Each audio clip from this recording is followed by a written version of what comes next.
I've been working with a nurse dietitian for the last 6 months, and it's been life-changing. I've lost weight, healed my relationship with food, and have way more energy. Working with a dietitian online to create a personalized nutrition plan was so easy thanks to Nourish. The best part? I pay $0 out of pocket because Nourish accepts hundreds of insurance plans. 94% of patients pay $0 out of pocket. Find your dietitian at usenourish.com. That's usenourish.com. This episode is brought to you by Progressive Insurance. What if comparing car insurance rates was as easy as putting on your favorite podcast? With Progressive, it is. Just visit the Progressive website to quote with all the coverages you want. You'll see Progressive's direct rate, then their tool will provide options from other companies so you can compare. All you need to do is choose the rate and coverage you like. Quote today at Progressive.com to join the over 28 million drivers who trust Progressive. Progressive Casualty Insurance Company and Affiliates. Comparison rates not available in all states or situations. Prices vary based on how you buy. Ready to explore Europe the striped way? Then fly with Condor Airlines. With non-stop flights to Frankfurt, Germany, there are great connection options to several European cities. Whether it's the romantic streets of Paris or the stunning beaches of Barcelona, Condor will start your vacation and make it even more memorable by offering comfortable and spacious cabins where you can sit back, relax, and enjoy the flight. Fly the striped way. Visit condor.com today. Hey, anyone know what channel the game's on?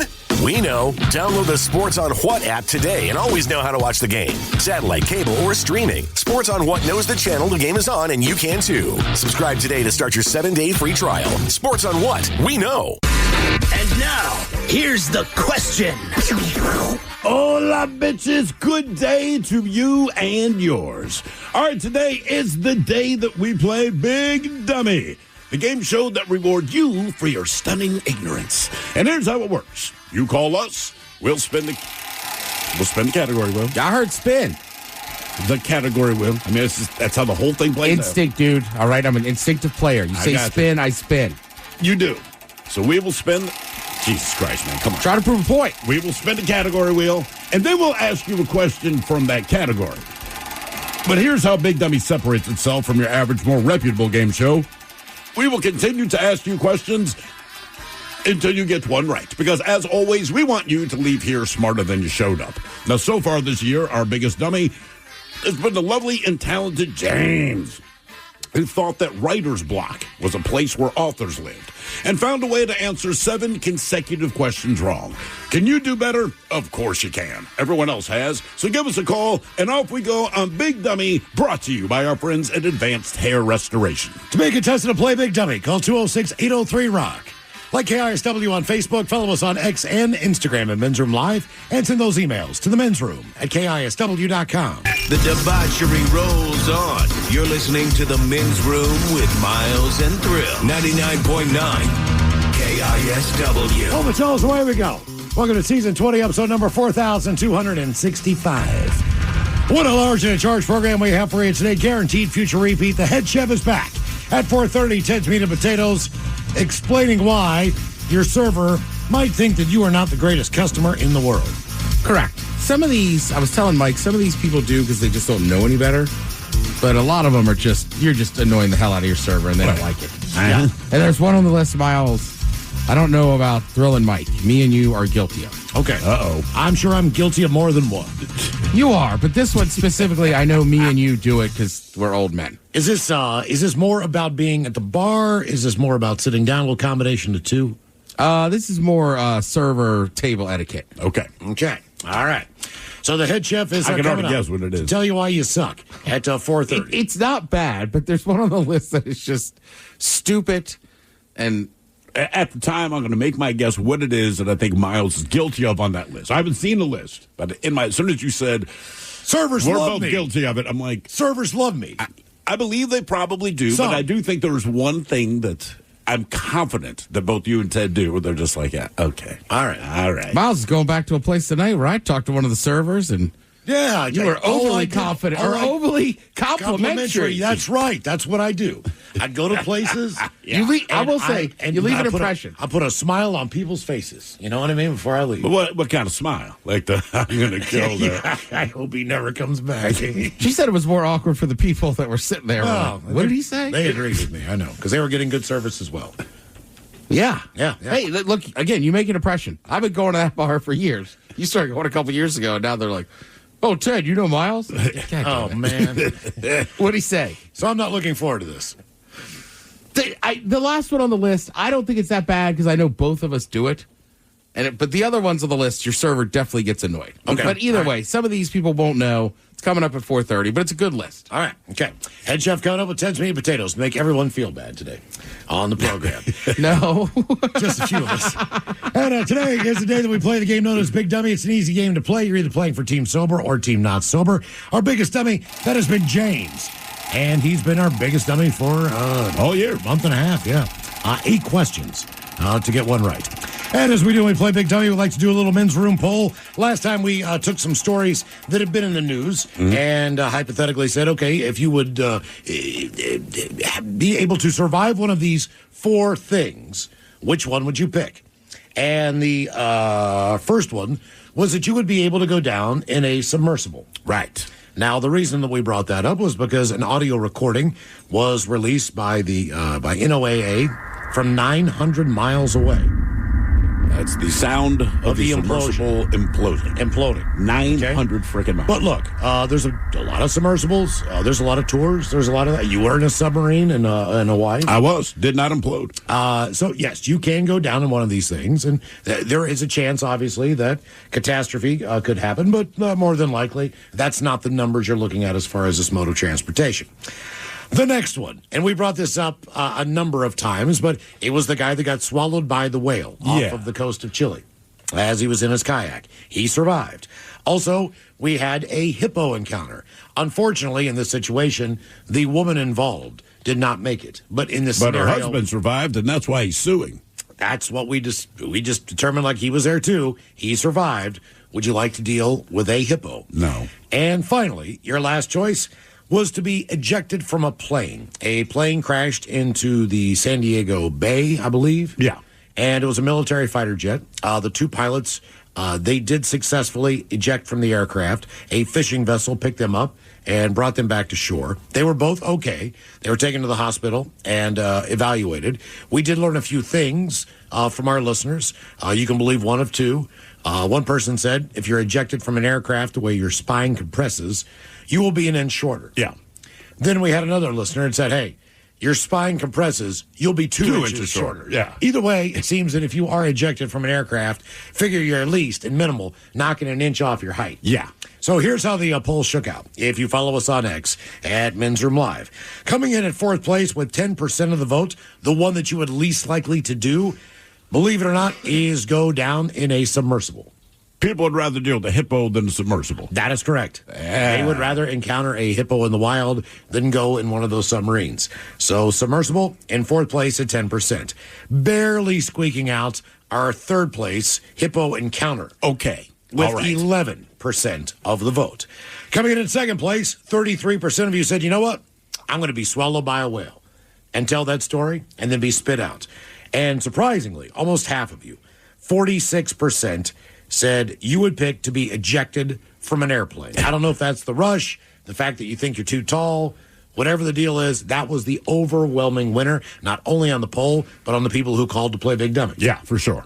So that was the poll from last week. Now, this week, we take a page from our friends over at brobible.com, and there's a writer named Connor Toole, and he is a big fan of fast food. And so he says there's no shortage of options when it comes to fast food, and one of my favorite things, fast food French fries. And as someone who's had plenty of them over the years, I decided that I wanted to sit down and try to rank them the best I could. I did what I could to account for the most popular chains, and I'm judging the fries on their own merits, as opposed to accounting for potential accoutrements like chili, cheese, condiments, dipping sauces. Sure. So basically just the fry as it sits. Because you can do fries in a number of different ways at a number of different locations. So he went to 15 different places All right. And he ranked them in order. Took him a while to do this, too, because a lot of these locations are not everywhere in the country. But we'll start with number 15, and a place, believe it or not, that I've never been to before, which is Nathan's Famous Hot Dogs. And he said, actually, they have pretty good French fries in there, but the caveat being, they're not good by themselves. You have to get them smothered in cheese. Yeah, they have like the old school thick crinkle cut. They do. So he ranked those the worst out of the ones that he tried. And at number 14, no surprise here, In-N-Out Burger. Their fries ended up near the top. Well, the burgers always end up near the top, but the fries, he says, hot garbage. Very different story. You can improve them a bit by harnessing the secret menu to order them well done. And while there's no doubt about getting them animal style, that's a big upgrade, the standalone fries just aren't very good. They're the worst I've had, as far as fast food goes. And I would agree with that. And they're fresh, hand-cut fries. But they're terrible. I don't know what step they're missing to make those not taste as good as other hand-cut fries. Do you have it at a bar, wherever you go? Mm-hmm. Those just suck. 13, and I love the burgers. And Ted, as you would say, just go get a couple hamburgers, get a milkshake. Don't get the fries. Skip the fries. If you're in and out. Number 13, Popeyes Cajun Fries. He says they always leave me wanting more in the heat department. And they tend to be light and airy to the point where I feel like I'm somehow being robbed of actual potato flavor. All right? I do like Popeye's fries. But he said they're light and airy, and they just don't really have a potato taste. Coming in at 12th spot, Burger King.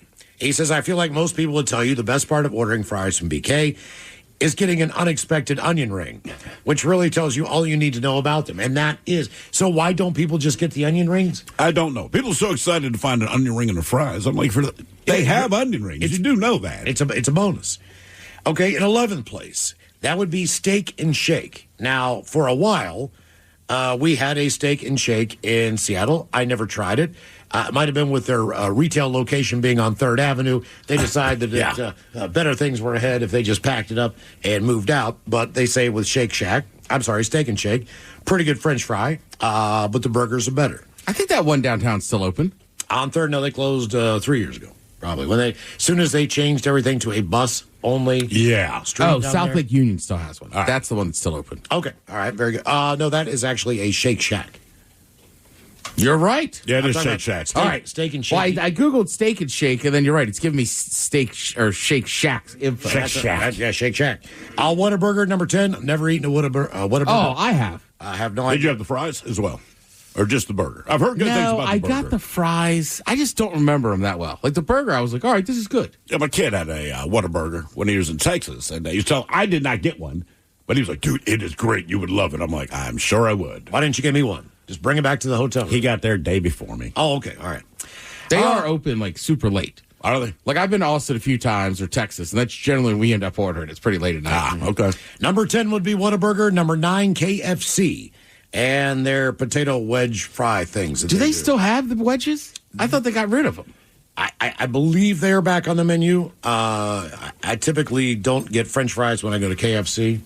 It doesn't really cross my mind. I'd stick to the mashed potatoes and gravy because I like them. Their potato wedges were so good, and they're the thicker cut of any of the other options that were available. Number 8, we're back to Shake Shack. And they said they do the best out of any crinkle-cut proprietor that I've encountered. 100%. I'll usually get them with cheese if I'm going to take the plunge, but they've got a good, crisp, and solid helping of potato. Pretty good for a crinkle-cut fry. That is not his favorite cut of French fry, but he said they make them pretty well. Right. The bar's set low on the crinkle-cut fry. However, I agree that Shake Shack deserves to be in the top 10 as overall fries. But they are that good. You and Miles both like the crinkle-cut fry, correct? I don't hate if it's done right. You don't hate them, okay. Right. Yeah, but you, Miles, you defend them all the time because you're an idiot. No, just in the world of French fries, look, they're not the worst food in the world, but in the world of French fries, I believe it is the worst type of fry. Yeah, well, okay, it's like with pizza. And I'll go back to hot lunch. You had that square piece of pizza. Sometimes there wasn't a little cheese on it, sauce on it, whatever the deal was. But you always look forward to pizza day. Yes, you do. And the pizza sucked. Terrible. But it was still pizza. That's how the crinkle cut fry got ruined, being baked on that same pan. Mm-hmm. You're right. You're right. If you deep fry it, it'll change. But why don't people deep fry the crinkle cut fry? It seems like if someone has crinkle cut fries, even at a restaurant, More often than not, they're baked. Because those are the standard old frozen French fries that started the frozen French fry revolution, and that was typically the most popular one that you could get. I mean, Ore-Ida and all those brands. That's right. When I was a kid, that's all you could get. I'm right there with that or tater tots. Like where Miles is going tonight, though, like they fry theirs. Like I had an order of them last week. Changes They're good. everything. Yeah, they're really good. Let's see. Coming in at 7th place, Five Guys. It says you obviously can't talk about Five Guys fries without discussing the portion sizes. Yeah, no kidding. And while that's certainly a nice bonus, the spuds themselves are also pretty great. They may be on the greasy side, but it's somehow the perfect amount, and they're just enough crispy to complement the fluffy potato that waits you when you take a bite. Highly recommend Five Guys, although they come in at 7th place. Okay. In 6th place, kind of a shocker to me, Taco Bell. Fries are one of the last items people associate with Taco Bell, but you'd be foolish to overlook the nacho fries that initially appeared on the menu in 2018 for a limited time and have since been in regular rotation, despite failing to earn permanent status. So they say nacho fries, which is what you say to someone when they reach over and try to take them. Nacho fries. Woman. Nacho fries, woman. In 5th place, Wendy's. Believe it or not, keeping the skin on, they say, is an excellent touch. And the fries have a nice crispiness, plenty of salt, and the structural integrity needed to survive getting dipped into a Frosty, which is a pretty popular thing there. I do not like that combo, man. Yes. Wendy's fries are actually pretty damn good. I think their fries are good. I never dip it into the Frosty. I did it when I was a kid because everyone suggested I do it. And I'm like, this is freaking horrible. Well, I never did it. I never heard of it till I feel like I was an adult. And I was like, you really? Doing what? They're like, yeah, dip them in the Frosty. I was like, all right. Well, if you go to Little Woody's, all right? They have fries and they have a little dipping side of Molly Moon's ice cream that they'll give you. Frosty and Wendy's should do the same thing. I don't need to get a whole Frosty if I don't want one. Right, just get the dipping. If I've got a Coke, man, I'm good to go. But if I can just get a dipper cup. Like a small chili cup? Yeah, like of a Frosty. Do you dip your fries into Frosty? Absolutely. I will. Really? Yes. God, it's just not for me. It's the sweet and the salt. I get that. I do get the sweet and salt, but also it's chocolate. It's not bad. I don't go running back to it. No. I tried it. It was like, okay, I don't know what all the fuss is about. Look, I'm one of those people, too, and I see this a lot in fast food ads especially, and I just can't bring myself to do it. But someone will take a bite of the burger, and then as they're chewing the burger, take a sip of their Coke or something like that. I do not want those two things in my mouth at the same time. I've seen people dip their hamburger in their Coke. What? Like a French dip. You think I'm kidding? Were they I've on seen Third Avenue? I've seen that move before, and I was like, wow. I need some extra sugar. Yeah. They dip their burger in their Coke. That was a family move. Ew, man. In 4th place, Arby's. Curly fries would definitely be near the top of my French fries. Arby's solid. His style power rankings. And Arby's has mastered the art of making them with the lightly seasoned bits of goodness that they serve up. Without question, Arby's has the best curly fries in the game. I love curly fries, man. Mm-hmm. So he broke these down based on a number of things, but he didn't take into he judged them based on taste. But obviously he's got cut styles that he likes better. Sure. But that is the top of the curly fry game. In 3rd place, and this is not my favorite, people love them, Chick-fil-A. 100%. The only chain in this list that specializes in waffle fries, which are arguably the best form of French fry in existence, courtesy of a surface that's engineered to maximize crunch. To be honest with you, waffle fries, I think, are my favorite fries to make in an air fryer. Okay. All right, I think they have the best taste. I just think plain waffle fry sucks. Really? It's seasoned, I'm in. I mean, they're seasoned with salt.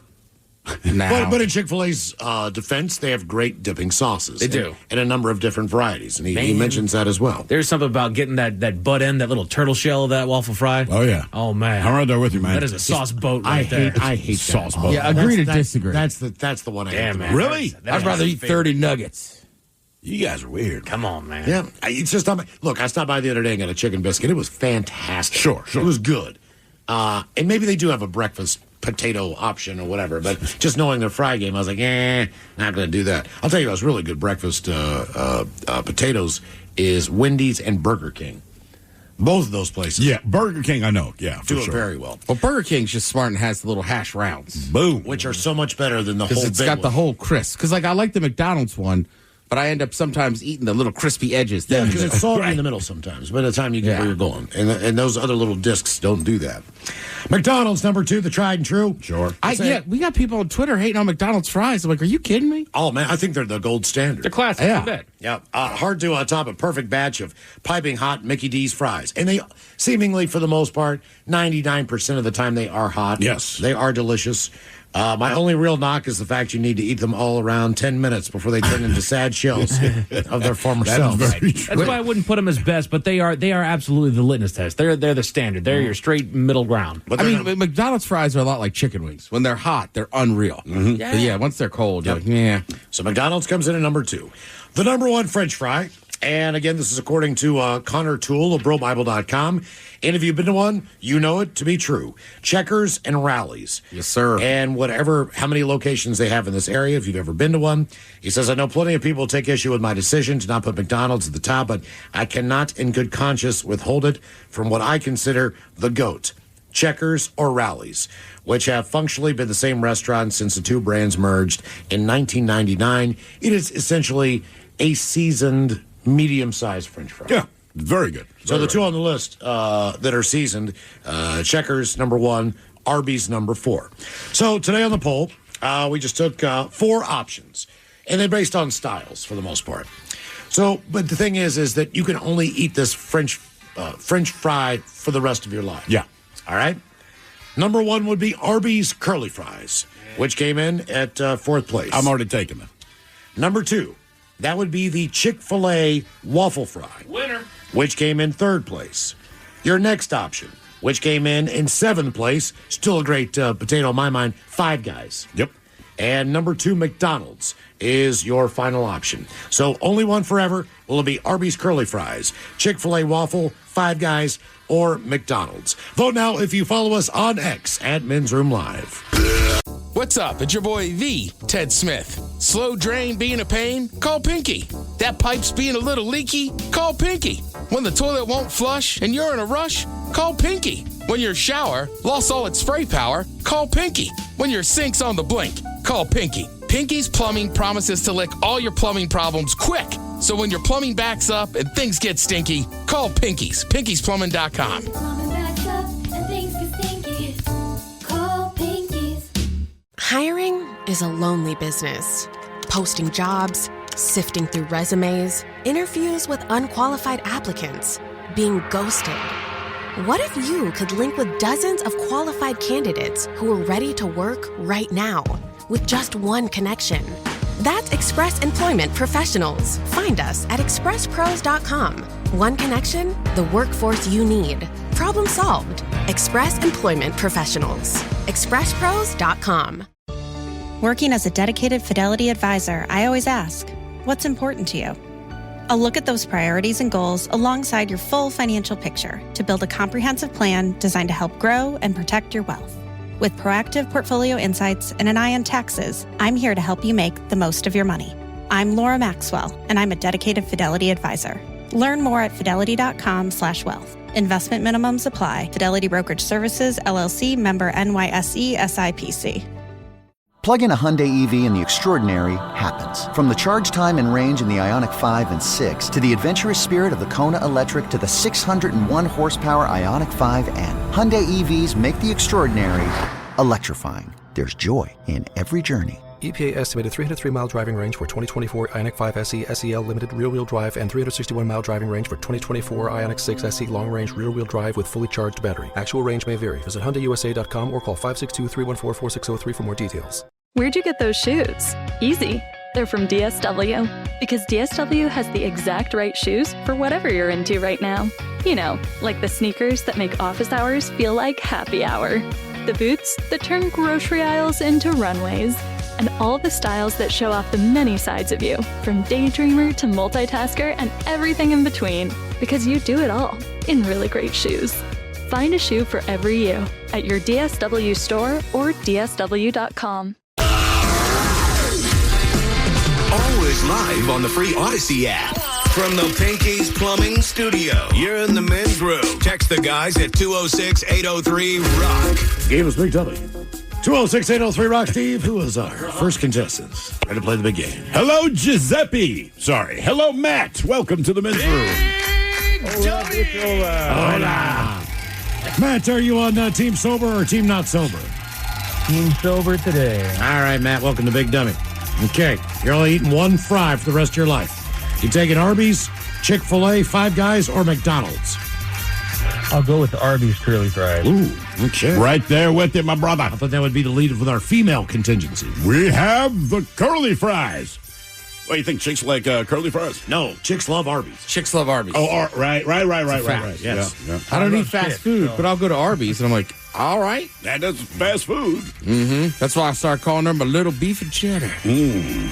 That I never did endears that. any woman to your heart. Yeah, you don't say that to a woman. What's up, my little beef and cheddar? Aren't you over here looking like a little beef and cheddar? And put some Arby's sauce on you. What do you think would be the most complimentary meat?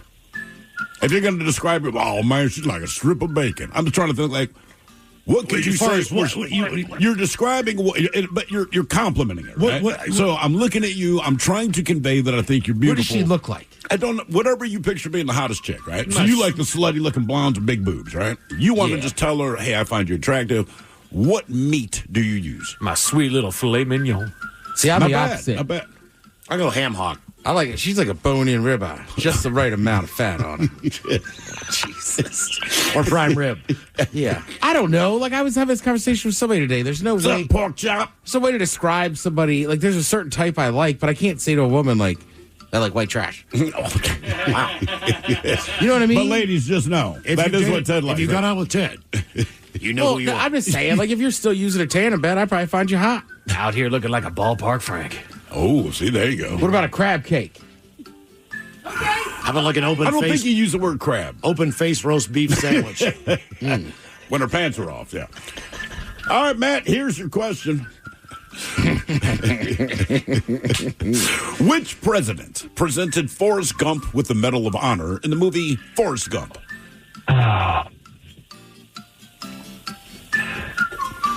In the buttocks. Was it Nixon? Nope. Lyndon Johnson? It was, in fact, Lyndon B. Johnson. I'd kind of like to see that. Damn, son. All right, the question, what is the only country that begins with the letter O?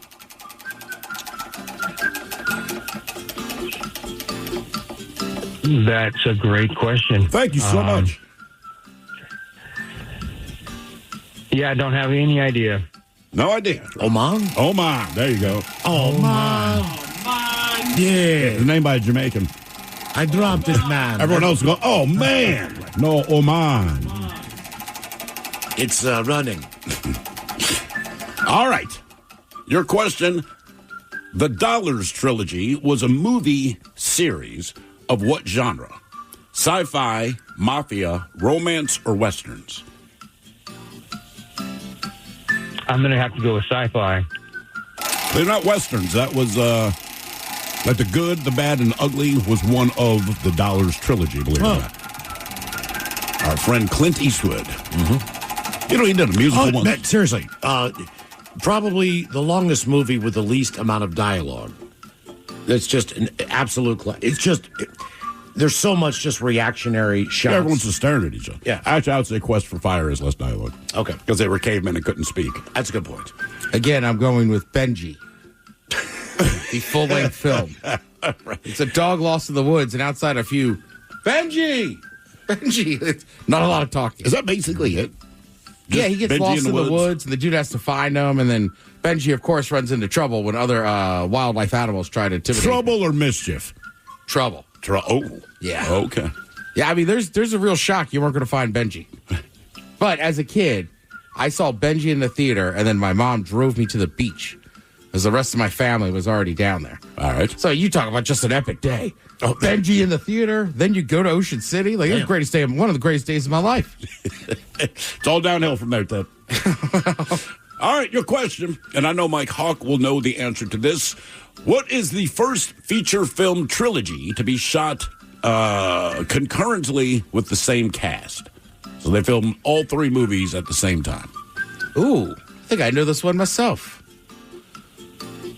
Does it involve Rudy? Yes. The only one I can think of is the wrong answer, probably Star Wars. Good call, Ted. Lord of the Rings. Of course. Come on, dude. What is that, 9 hours?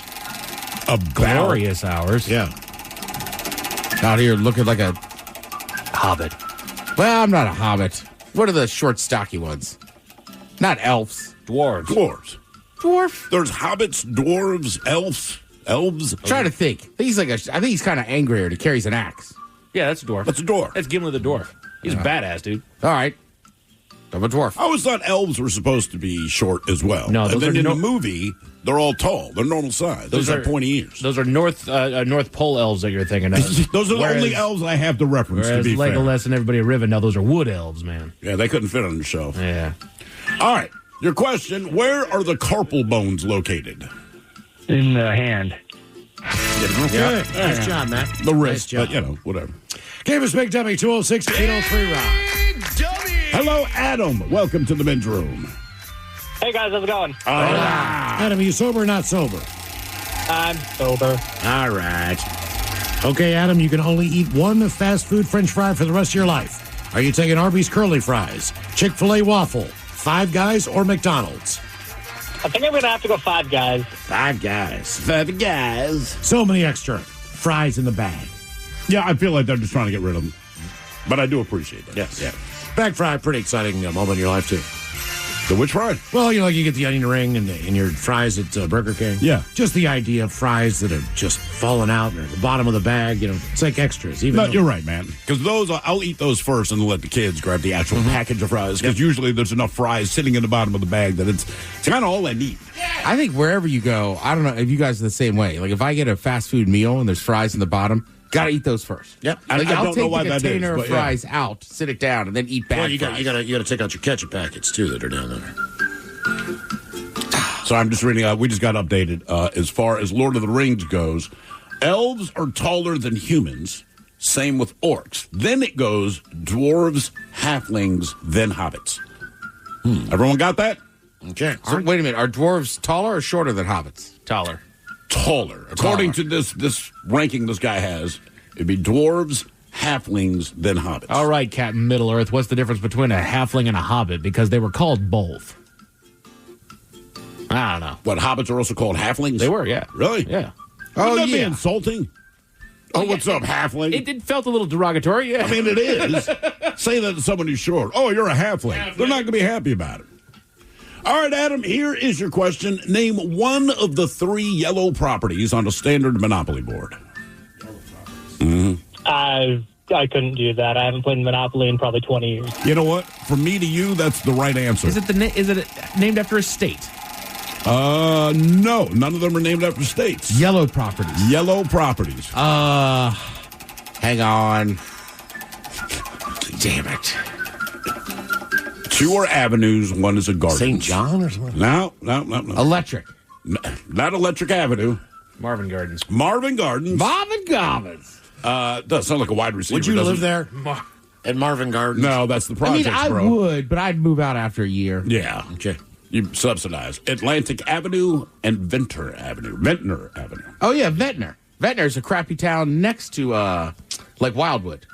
Oh, really? Yeah, because my grandma always stayed there, and we went up there, and we checked into the hotel room, and my dad was like, we're going to Wildwood. Well, I'm going to assume Atlantic Avenue is probably Atlantic City, too. I would think so. Well, it's all based off of Atlantic City. Okay. You played Monopoly. Basically, if it were accurate, you'd open up your Monopoly board and you'd be shot.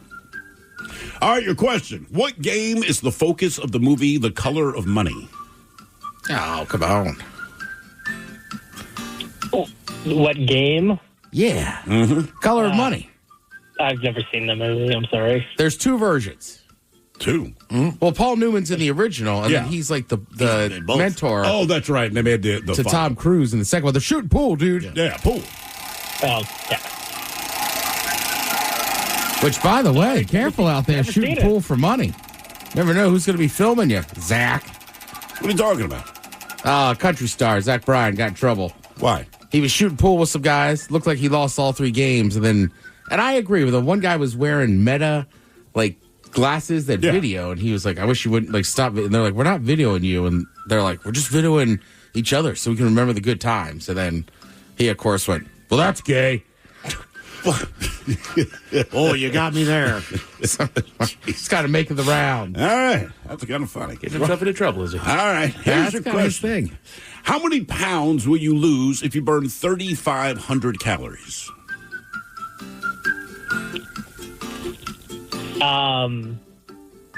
35. One. You lose one freaking pound. All those calories. If you could burn 35 pounds. Right, 3,500 calories. I mean, there wouldn't be fat people. There would not be. Oh, someone would find a way. All right, your question. What literary work inspired Led Zeppelin's The Battle of Evermore? That's a good day for you, Mike. Yes, it is. It's a great day for me. Lord of the Rings. There we go. A lot of Lord of the Rings going on. A lot of Lord of the Rings. Okay. I didn't know that was The Hobbit. It's also referenced in Ramble On. By the way, real quick, it says, Mike, if you're watching the extended versions of The Lord of the Rings, it's a glorious 11 hours. Yeah, it is. Good God. Damn right I have those. Davis Big Dummy, 206-803. My wife loves it. I'm sure she does. Hello, Dave. Welcome to the men's room. Hola, guys. Hola. Dave, are you sober or not sober? Sober today. All right, Dave. Okay, one French fry for life. They're fast food style. You taking Arby's curly fries, Chick-fil-A, Five Guys, or McDonald's? Well, I've never had Five Guys or Chick-fil-A, but I'm going to go with McDonald's. Okay. You've never had Five Guys fries? No, never have. I tell you what, man, they're pretty solid. But look, Five Guys is super expensive, but go get a burger and fries there. You will not be disappointed. That's for the price you pay, they should be good, and they are. Yeah, there's a Five Guys here in West Seattle. I should go give it a shot. Absolutely. Yeah, definitely do that at some point. Actually, the prices of everything going up, they're going down to 4 guys now. Oh. This is 4. We got to let a guy go. This is 4 guys. All right, your question. The angel shark is known by what other name? That sounds somewhat devoutly religious. The angel shark. Mm-hmm. Hammerhead. Great white shark? A religious-sounding shark. So the angel shark, which already sounds somewhat religious, the other name is the monkfish. Oh, I like monkfish. Mm-hmm. Poor man's lobster. It's okay. Sorry. That's what a waiter told me it was. And I said, all right, I'll try it. Whatever. Cool. I shouldn't be in this nice of a restaurant anyhow, sir. Give me the poor man's whatever you got on the menu. I know you know the history of everything. I try. Because Steve just brought up the fact that it's 5 guys. Are there really 5 guys? In other words, if I walked like in... 5 founders? Yeah, like I'm one of the 5 guys. Like, can I pull that BS off at a bar? You know, Miles, that's a good question. I'm not sure I know the history of 5 guys. I'm John Strube, the third of the 5 guys. You might be able to pull it off because most people wouldn't know. I wouldn't know. I don't know that you'd get any free drinks out of it, but you might strike up conversation. Sure. Yeah. Yeah. I mean, I could have a fake card that I take to 5 guys. Like, I'm the third guy. You talk, well, we were going to call it 2 guys, but then they needed a little extra assistance with the cash. I helped fund it. Reached out to my brother and my uncle, so there's 5 of us. 5 guys from Virginia, right? Yeah, there you go. So it's got to be somebody. It's probably started by 3 women. So let's just call it 5 guys, throw everyone off. I mean, it is wild, and I always forget it started in Northern Virginia. But I'm telling you, when I used to fly back, when we first moved out here, people would get on the plane in D.C. with bags of 5 guys, yeah. Then the whole plane just smells glorious. All right, Dave, your question. Actors Terrence Stamp and actor Michael Shannon played what Superman villain? It's going to go with the Joker. Lex Luthor? General Zod. Oh. Yeah. Joker wasn't trying to mess with Superman. He stuck with Batman. I think that Superman is the suckiest of these superheroes. He's just too powerful. I just don't like it.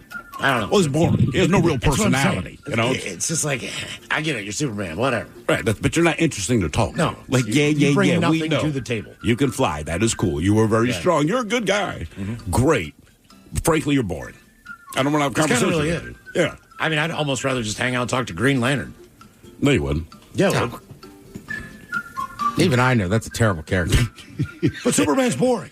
So is Green Lantern. I know, but I think Batman. I think would be the most interesting. Green Lantern drinks a beer with you, right? I don't know. Yes, man. he does. Miles, what's your number one? Isn't your fantasy to fly? Superman can fly. Yeah. You could ask him all about it. I bet he'd let you hop on his back and go for a flight. I don't want to touch That wouldn't him. look uncomfortable. Mm-hmm. I'd ride Superman's back to take a flight in the air. Oh, yeah? What if I get excited? It's okay. It's Superman. You're like, I know what's going on back there. There's nothing to be I will drop you. I don't think there's anything to be ashamed of. That's when you can tell Superman is you have an erection in the small of his back and you're zipping over the city. Just hold steady. Well, I'm just going to say, sorry, dude. This is just awesome. Yeah, I'm sure he'll be fine with that. All right, your question. I mean, what's worse? He flips over real quick and locks eyes with you? Oh, yeah. Ooh, that'd be real uncomfortable. You ain't going anywhere I don't want you to go. This is the way I give the rides. Oh, God. Nice pooper, Super. All right, your question. In the Southern Hemisphere, summer begins in what month? December. You are correct. Nice job. Does that mean, like, Honda days start in December down there, too? Yeah, but it'd be a summer sale, right? All right. God, I wonder, so when you think of Christmas or December, it's all Santa Claus, it is snow, all this kind of crap, right? But if I'm in Australia, you still have Santa Claus, but do you eliminate all the snow stuff? Yes, you know what I mean? yes, you do. Because I was in South Africa. Oh, that's right. In the summer on Christmas, and they have none of that crap. Is there any kind of... it's more tropical. It's more like lights and just more outdoor partying. So it looks like more of a carnival than it does. Okay. More like All Christmas, right. if that makes sense. I want to say also, I think in Australia, the Christmas meals, you go outside and cook on the grill. That makes sense. Summer starting. Well, the hell not. Hello, Nathan. Welcome to the men's room. Hola, bitches. Hola. Nathan, are you sober or not sober? I am sober. I am driving. All right, Nathan. Welcome to Big Dummy. Okay. Only one fry forever. You taking Arby's, Chick-fil-A, Five Guys, or McDonald's? It's between Arby's and Five Guys, but I'll go Five Guys. Five Guys. By the way, Can I give a quick shout-out real quick before we start? Sure. I'd like to shout out Tom Grossi on YouTube. He's doing a live stream that he's started, and he's not finishing it until he gets $1 million for children of fallen patriots. Oh, wow. Which gives money to kids who have lost their parents in the line of duty or in training accidents, suicide, what have you. That's awesome. This dude is streaming right now on YouTube if you want to look him up. If anyone wants to look him up. I know the Rockaholics are great givers, so I wanted to let them know. And, you can donate right on the chat, or there's a link right at the top of the chat that you can go to and donate. It's a great cause.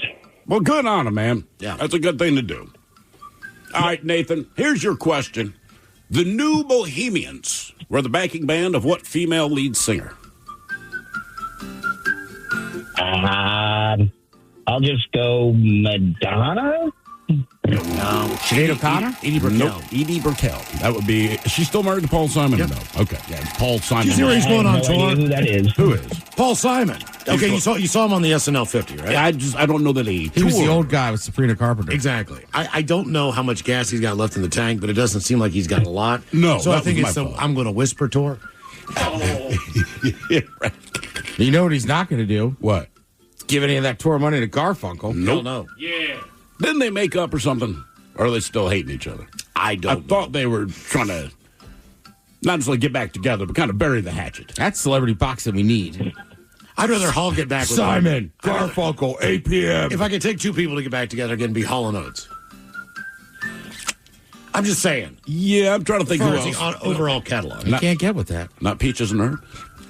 All right, your question. What sitcom featured Judd Hirsch, Danny DeVito, Tony Danza, and Andy Kaufman? Would that be Taxi? That is. That is, in fact, Taxi. Well done, my I wouldn't friend. mind seeing Kanye get back to reality. That ain't going to happen. He used to put out good music. More Big Dummy coming up, 206-803-ROCK. Wow. What's up?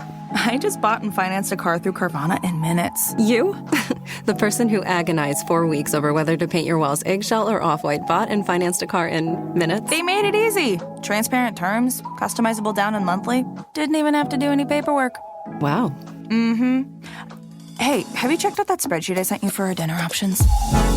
Finance your car with Carvana and experience total control. Financing subject to credit approval.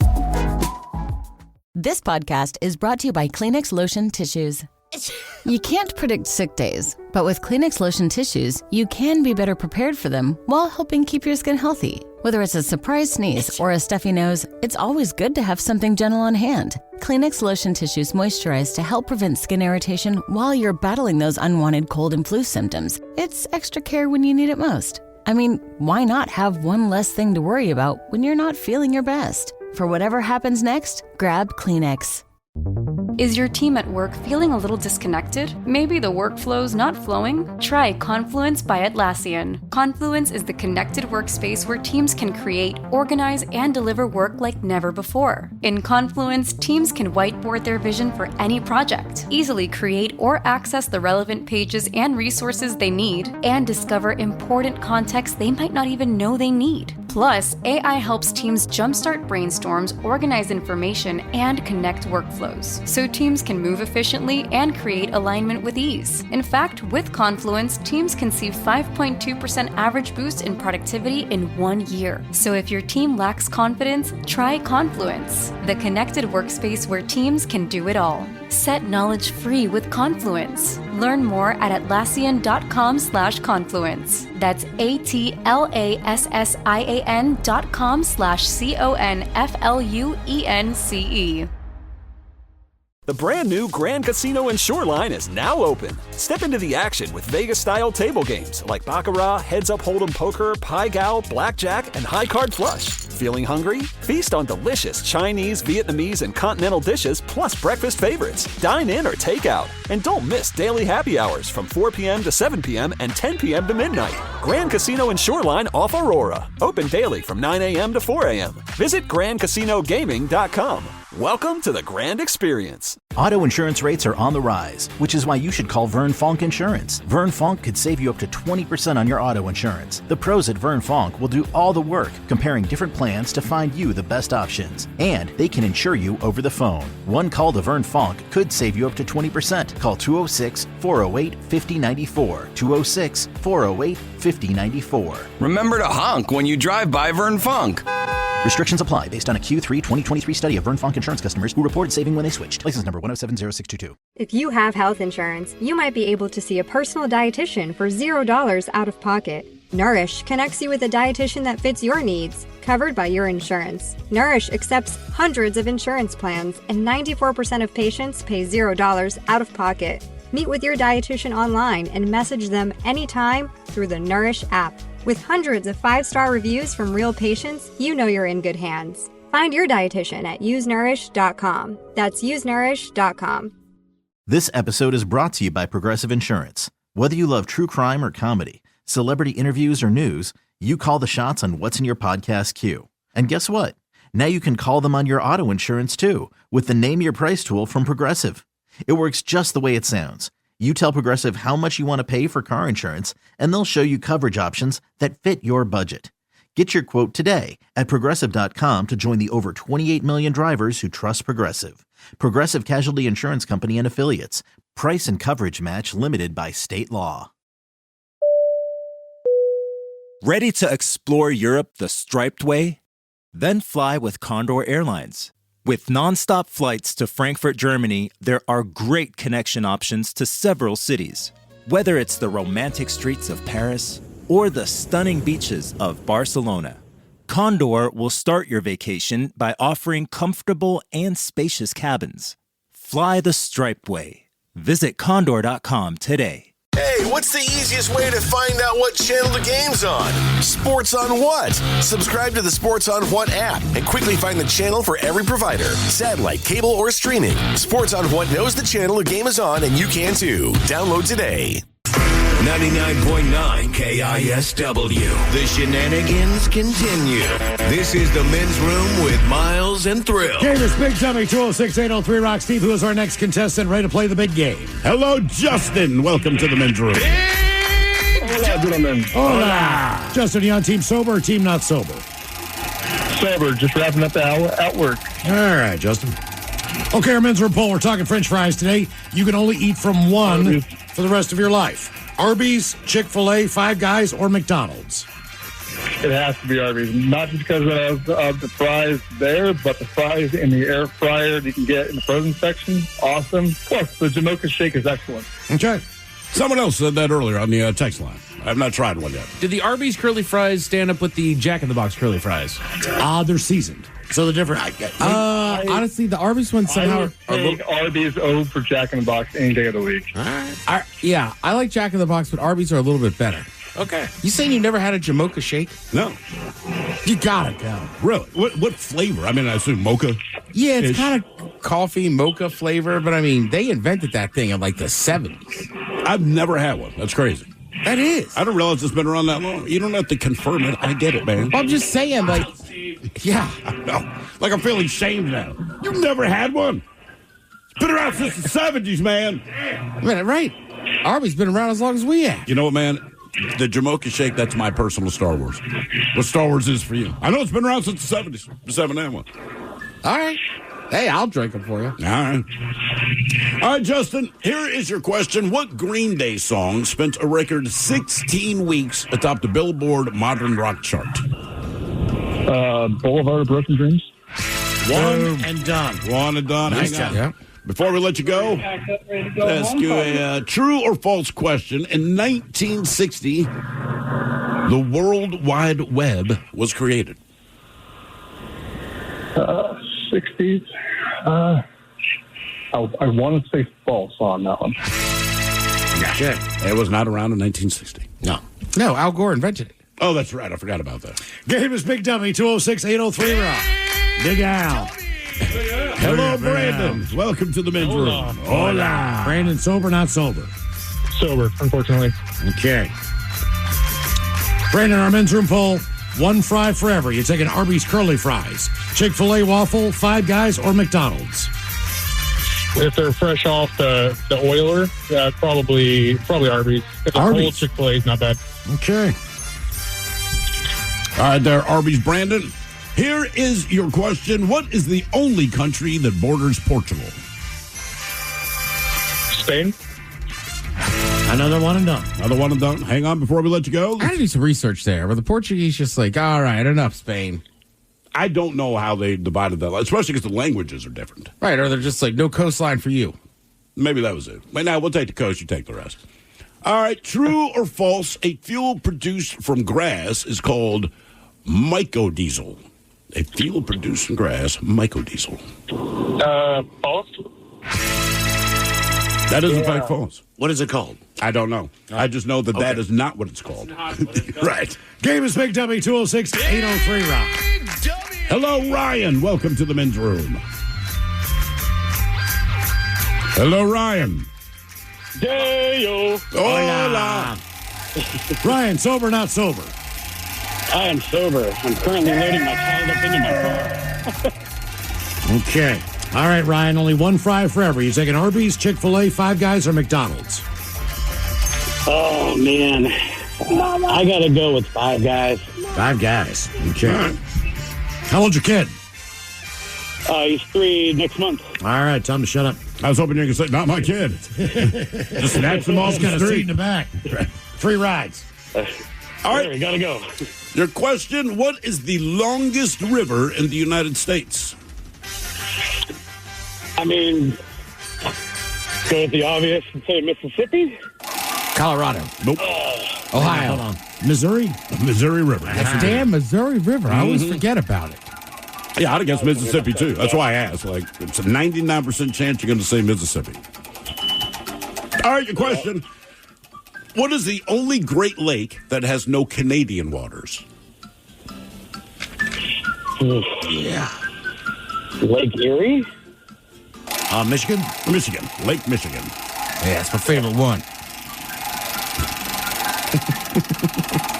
None of the hat juice in there. Hat juice. All right, your question. What was the first Western musical act allowed to perform in China? It was in 1985. It was a George Michael band. Western act. Oh, you mean Western hemisphere? Well, Western culture, yeah. Okay. 1985. George Michael was one half of this band. Oh, it's pretty simple if you know George Michael. I mean, that's it. That's the best clue I can give. Wham. Yes, indeed. I know your kid told you that. 2.5 and already knows his Wham. That's why I have one buddy that I'm not friends with anymore. Why is that? He didn't wake me up before the go-go. Oh, my God. Big Dummy! Come on, Mike. Wham joke. What was the other guy in the band? Do you remember? Thomas, Terrence. I believe it was Andrew. Was Ridgely? Was it Andrew Ridgely? I believe so. All right. So not Terrence. Not Terrence, no. Andrew Ridgely. Yeah. What's he doing now? I don't know. Not Wham. He is. Well, Thrill asked, so we should be okay. Well, it does. His Wikipedia says that he's best known for Wham, so not much better. Yeah, All right. so of course Well, you're best known back for Wham. back to Simon and Garfunkel. All right. Back to Hall & Oates. What happened with those two? Well, George Michael's now dead. Well, I know, but I mean, as far as they never got back together and did Wham. I think because George Michael did the solo thing and did very, very well. It's like, I don't need you, bro. Yeah. And I can sing the Wham songs at my concerts anyway. Mm-hmm. That's how he rolls. Well, it's and Hall & Oates though too. Like they just finally broke up. They haven't liked each other, but they made a ton of money. They did. They made an S ton of money, and then that's part of the reason they're breaking up. One of them wanted to sell the music catalog. I believe so. The other one didn't. Yeah.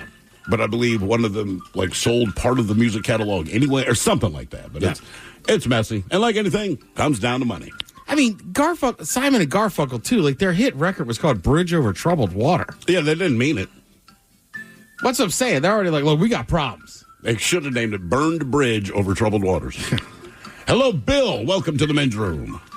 Hola. Hola. Bill, sober, not sober? Sober. Driving home. Okay. All right, Bill, our men's room poll. Only one French fry forever. You taking Arby's, Chick-fil-A, Five Guys, or McDonald's? I'll do the Arby's curly fries. Arby's is killing it today. They're really What's good up curly with fries. With that mustard sauce, too. I agree, man. Also, Arby's, when you go to Arby's, the same nacho cheese or whatever that is that they put on like the bacon cheddar burger, you can get a side of that for your curly fries. So you I get didn't hot know that. cheddar. Oh, yeah. Well, it's cheddar. You can give me crap about the Jamocha shake, but you didn't know that. I didn't. Okay, see, I do that. I'm always get a side of all right, cheese. if we're going to have an Arby's battle, I'm just saying, I may not have had the Jamocha shake, but I can get the side of that cheese for my fries, homeboy. You know Arby's better than I do. All right, Bill, your question. You're a Jamocha shake. What continents are ostriches native to?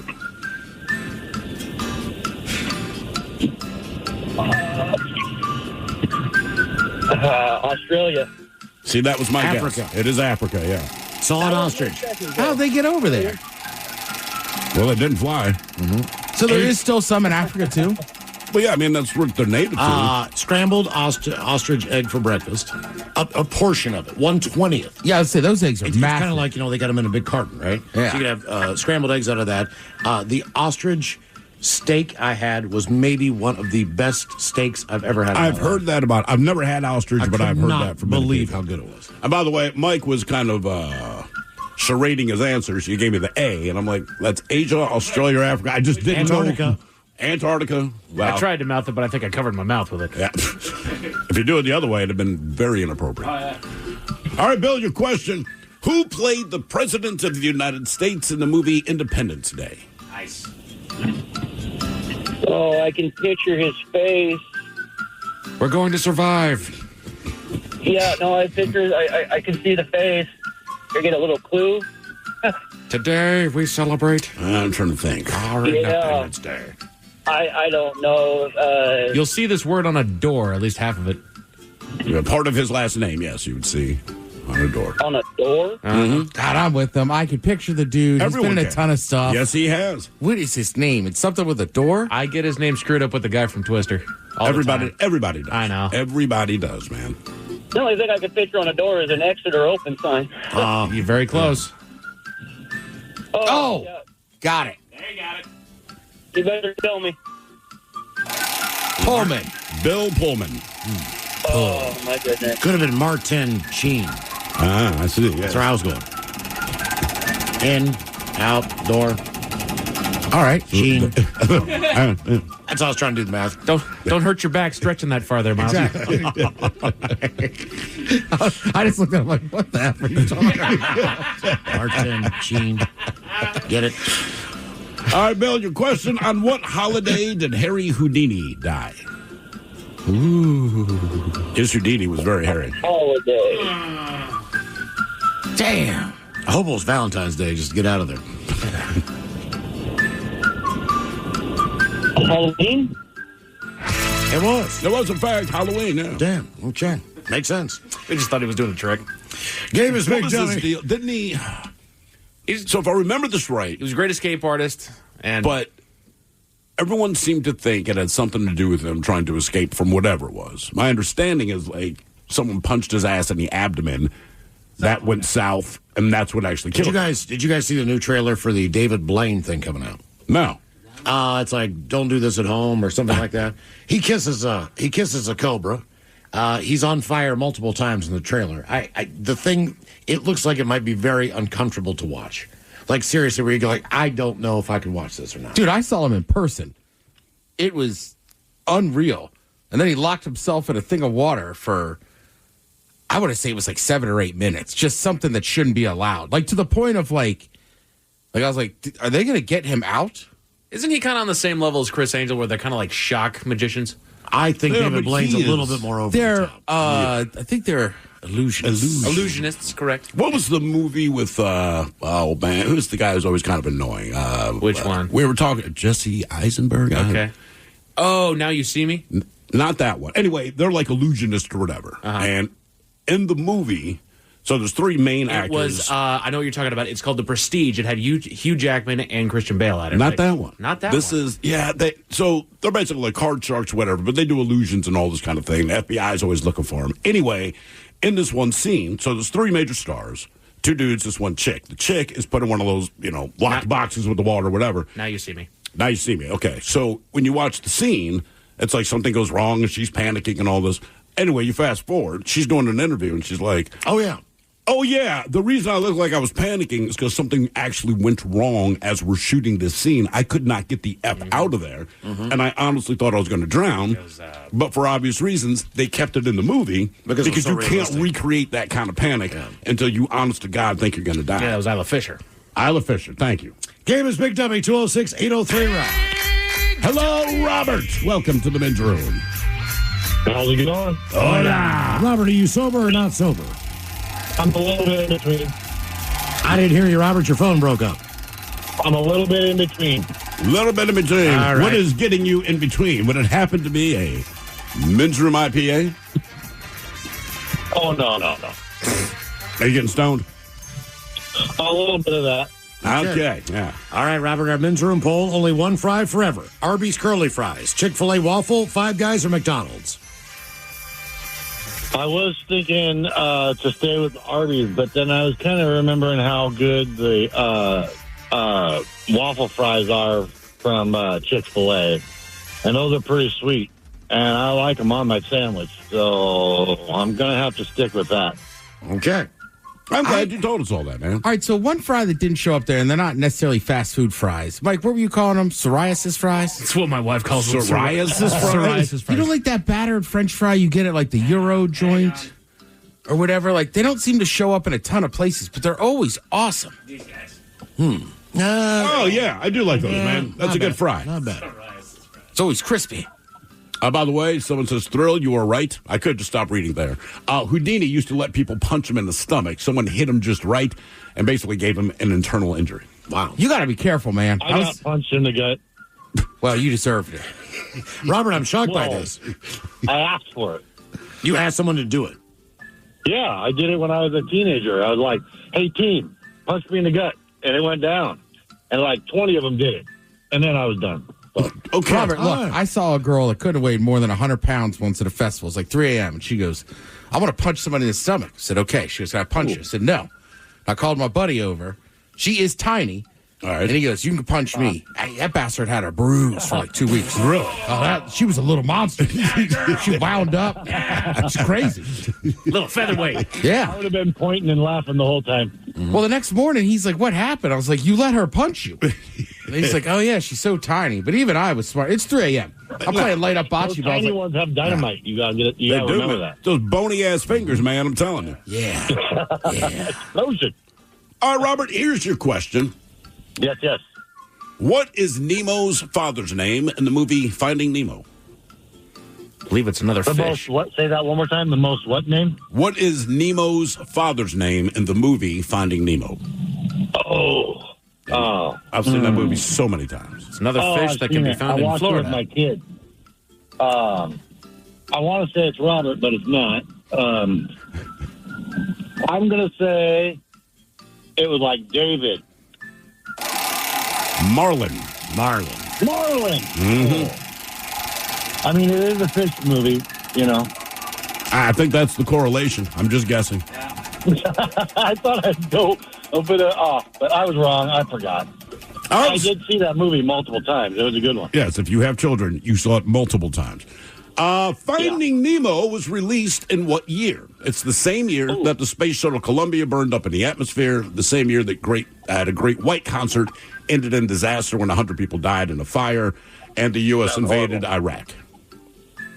Man, that was horrible. That was 2008? 2001? 2003. 2003. Oh, okay. Dang it. You were close, dude. It's alcohol and bud, you know, they mix you up. Yeah, I'm sure that's what it is. All right, your question. What comedian and Saturday Night Live alum was a drummer in the early days of Steely Dan? Oh, I don't remember his name. It's also, Ted, for you, it's also a town in Maryland. Yep. Oh, it is? He was the drummer in Steely Dan. In the early days. Yep. Now he's a comedian, and he was on SNL. He was on SNL, but he's not really a comedian now. Right. I know this is crazy, and nobody ever says this, but I don't watch that show. Okay. He's famous for a ton of stuff, but Chevy Chase. Chevy Chase. That's it. Oh, my goodness, I can't believe I didn't get that. Yep. I love that man. Do you? Yes, much so. Okay. He's very popular. Mm-hmm. Yeah. All right, your question. Nantucket is a part of what state? Kentucky. Oh, wow. Massachusetts. Question 5, Robert. You guys heard the big news about Nantucket? No. Oh, they built a brewery out there and a distillery. So all the rich people are kind of mad because people are sucking it up and taking the 3-hour ferry out there for the day, getting hammered, and then going home. Oh, nice. Whoa. All right. All right, your question, Robert. What building is depicted on the back of a $20 bill? The building on the back of a $20 bill is, I love 20s. Isn't that the White House? Okay. Yes, indeed. More of Big Dummy coming up. If you'd like to be a contestant, 206-803-ROCK. What's up? It's your boy, the Ted Smith. You know what's sneaky? A bunch of big corporations buying up local companies you know and love, gutting them, and keeping the name. But you know who's not a sellout? Pinky's Plumbing. That's right. Pinky's Plumbing's values start with their work ethic, honesty, how they treat their employees, and how they care for their customers. Bigger isn't always better, and that's a fact. You should know you're working with a locally owned company that truly values where they live and work. Pinky's Plumbing. Pinky'sPlumbing.com.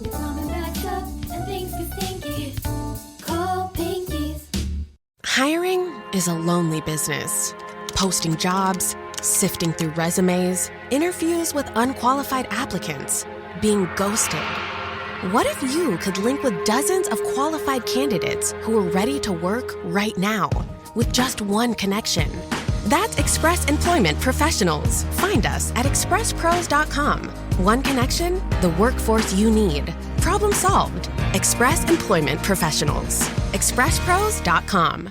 Plug in a Hyundai EV and the extraordinary happens. From the charge time and range in the Ioniq 5 and 6 to the adventurous spirit of the Kona Electric to the 601 horsepower Ioniq 5N. Hyundai EVs make the extraordinary electrifying. There's joy in every journey. EPA estimated 303-mile driving range for 2024 Ioniq 5 SE SEL Limited rear-wheel drive and 361-mile driving range for 2024 Ioniq 6 SE long-range rear-wheel drive with fully charged battery. Actual range may vary. Visit HyundaiUSA.com or call 562-314-4603 for more details. Where'd you get those shoes? Easy. They're from DSW. Because DSW has the exact right shoes for whatever you're into right now. You know, like the sneakers that make office hours feel like happy hour. The boots that turn grocery aisles into runways. and all the styles that show off the many sides of you, from daydreamer to multitasker and everything in between, because you do it all in really great shoes. Find a shoe for every you at your DSW store or DSW.com. Wow. What's up? I just bought and financed a car through Carvana in minutes. You? The person who agonized 4 weeks over whether to paint your walls eggshell or off-white bought and financed a car in minutes? They made it easy. Transparent terms, customizable down and monthly. Didn't even have to do any paperwork. Wow. Mm-hmm. Hey, have you checked out that spreadsheet I sent you for our dinner options? Finance your car with Carvana and experience total control. Financing subject to credit approval. The mighty 99.9 KISW and KISW HD1 Seattle. Always live on the free Odyssey app. From the Pinky's Plumbing Studio. You're in the men's room. Text the guys at 206-803-ROCK. Coming up at 4:30, the head chef in the house, Ted's Meat and Potatoes. It's going to explain to you why your server might hate your guts. Yes. Head chef going up at 4:30. Right after the game, known as Big Dummy, 206-803-ROCK. Hello, Jason. Welcome to the men's room. Hola, bitches! Hola! Jason, are you sober or not sober? Sober. Okay. All right, Jason, our men's room poll is all about French fries. You can only eat one for the rest of your life. Will it be Arby's curly fries, Chick-fil-A waffle, Five Guys, or McDonald's?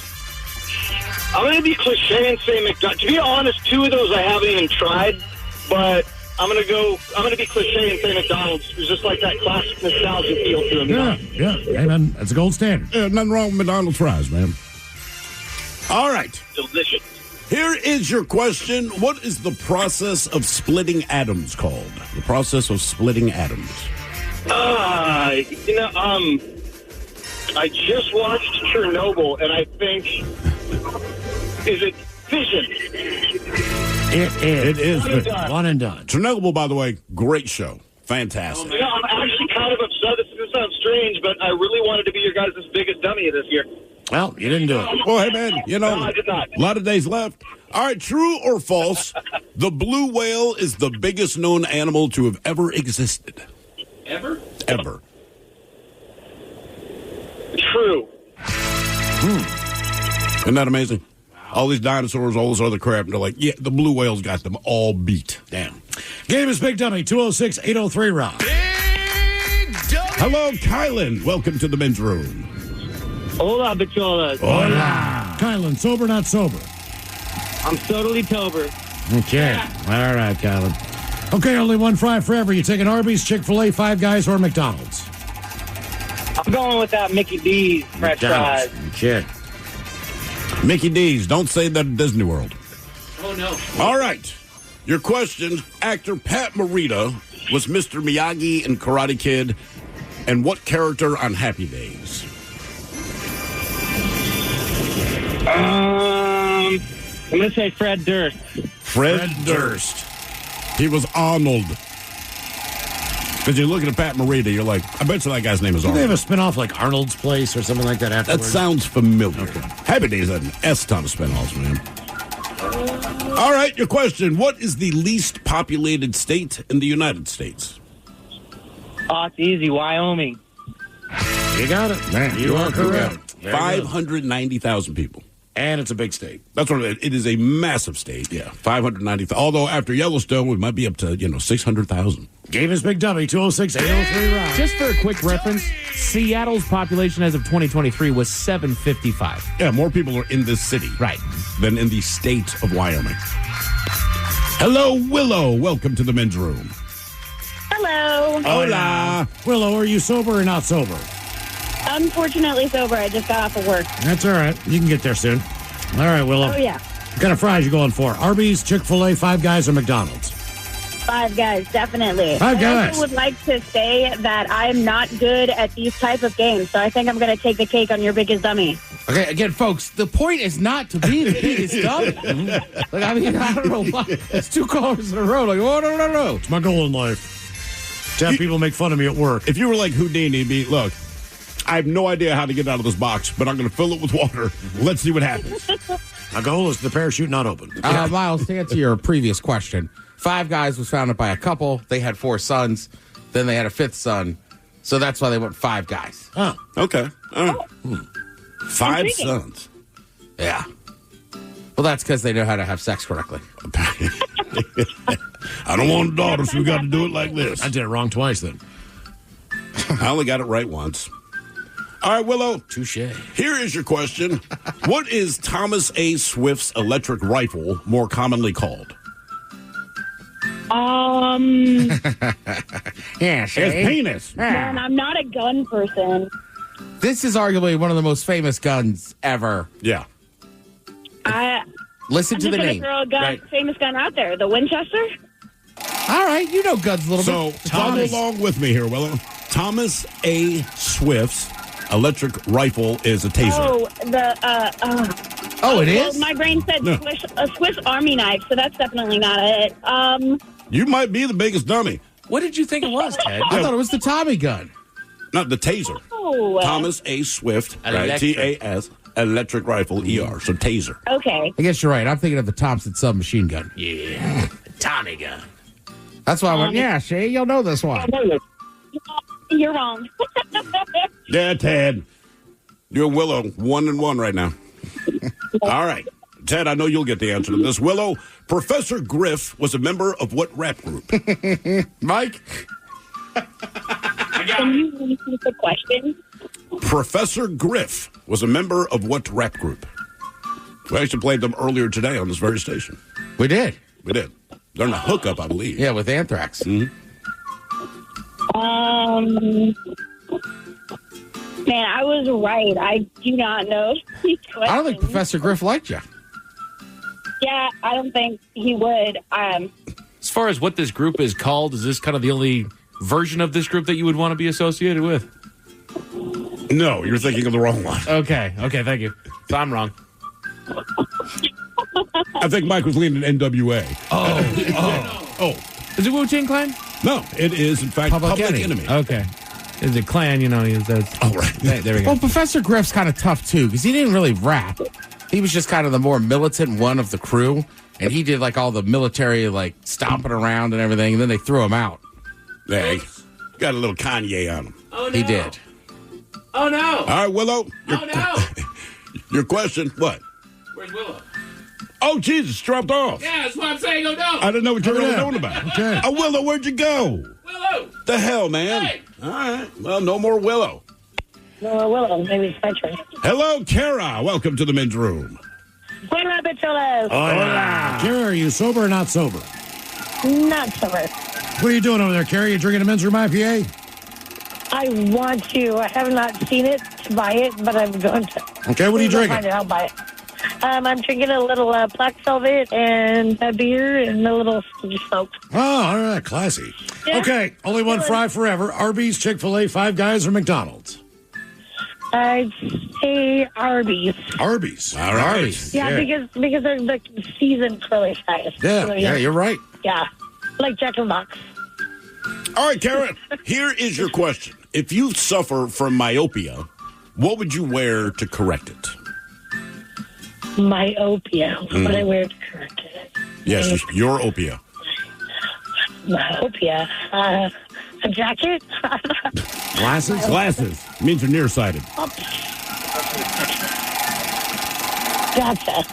See, I'm smarter than I was when I started. See? You guys are good. I got faith in you. I mean, I hope. All right, Kara, your question. Peter Venkman is a character in what Bill Murray movie? Peter Venkman. Bill Murray. Ghostbusters.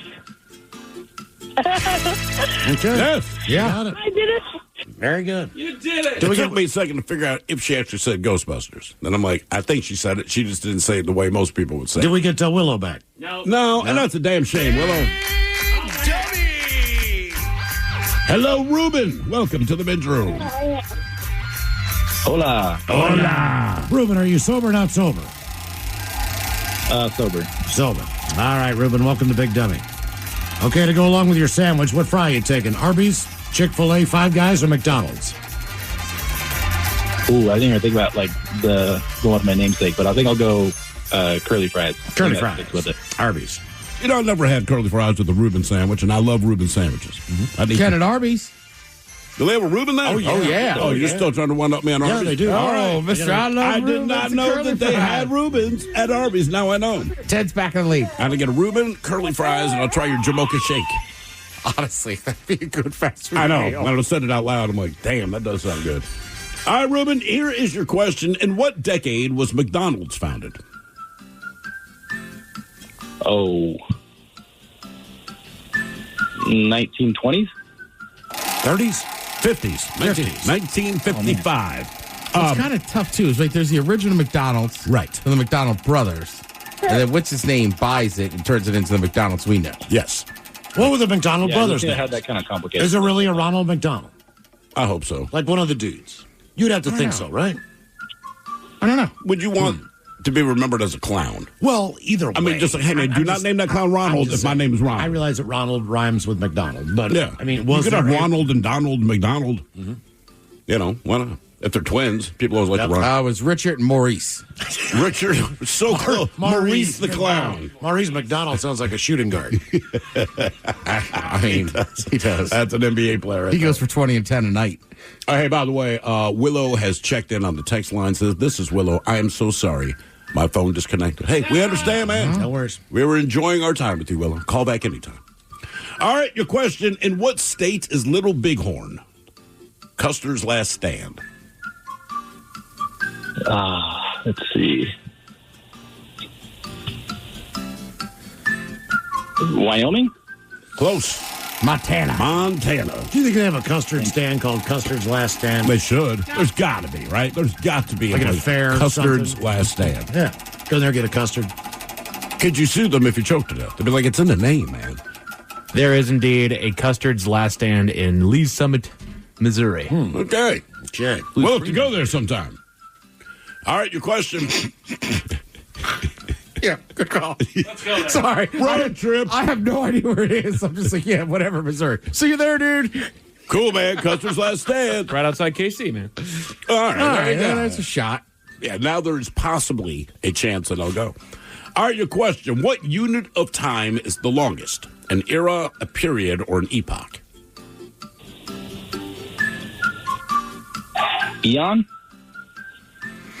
Right. Era, period, or epoch? Oh, sorry. That's Eon. Shoot, man. I don't know. Let's just say period.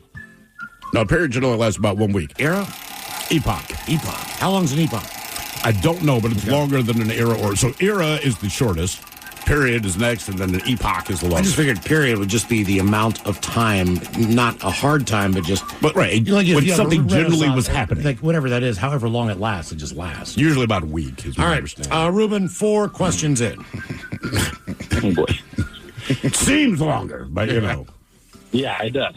All right, your question. Well, kind of moody the week before and the week after. This is a real conversation once. I said, so to put it politely, you just get to be a bitch the whole month. Yeah, that's basically how you're breaking this down. Right, like, just break up with me. That's just a weird way to say you don't like me.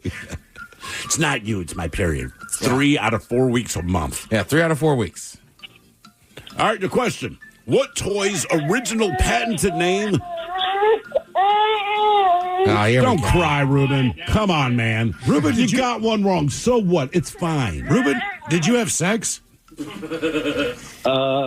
Yeah, and I'm holding the proof of it right now. Okay. Holding the proof. Wow. So you haven't had any lately. That's a trophy right there. How old is your proof? He's about 6 months tomorrow. Oh, wow. Okay. Congratulations, So what's that, man. is that age sitting up okay? Yeah, he sits up. That's about all he does, though. Okay. He rolls over. Not quite crawling yet, though. Oh, you know what? Yeah. My kid can break dance at 3 months and started moonwalking at 4. Yeah. Your kid's behind. Enjoy the non-gated years or months or weeks that you have left. Yeah. Well, I had carpeted steps, so I let the kids figure it out on their own. Seriously. My kids started walking, my daughter, and it's like 6 carpeted stairs and turn the corner, there were 6 more, whatever. And so my wife's like, keep the gate up. I said, no, because the only way she's going to figure this ass out is to eat it. And I swear to God, within 2 minutes, boom, boom, boom, boom, boom, boom. There she was. She's crying, but she never did it again. I'm like, that's all, man. Mm-hmm. My father always said, pain is the quickest teacher. Yes. Right? You can't explain what hot is. And then when people touch something that's hot, then they understand, you know? It's all you can do. Some Sometimes you got to learn on your own. Yeah, you do. So my father, it was like teaching you and your brother to ride a bike. He's like, there's no chance I'm putting a helmet on. But your mother apparently was like, maybe they should wear helmets. She's like, they're not going to learn to ride a bike. So they're going to fall the hell off the bike. They're going to hit their head. They're going to cry. They're going to come home, and then they won't do it again. And he was 100% correct. All right. Your question, what toy's original patented name was the Whirligig?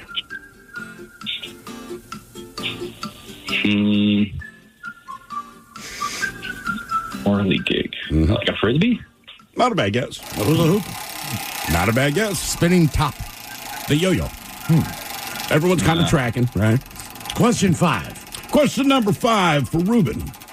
What South American country has the most animal species?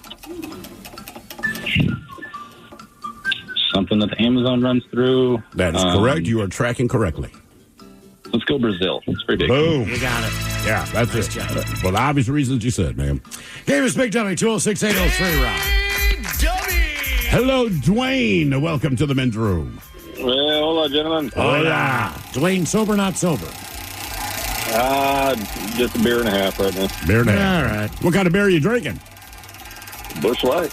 Busch Light. Tall boys? Yes, sir. Is there any other way to drink a Busch Light? Well, you can drink 12 ounces, but they go down pretty quick. Yep, that's fact. You can find them. Yep. Okay, only one fry forever there, Dwayne. Arby's Curly Fries, Chick-fil-A Waffle, Five Guys, or McDonald's? I'm going to stick with McDonald's, man. McDonald's, tried and true. Nothing wrong. I mean, we keep saying it, but honestly, man, you get a hot order of fries from McDonald's. It's hard They're to beat. fantastic. Yeah. You can't beat it.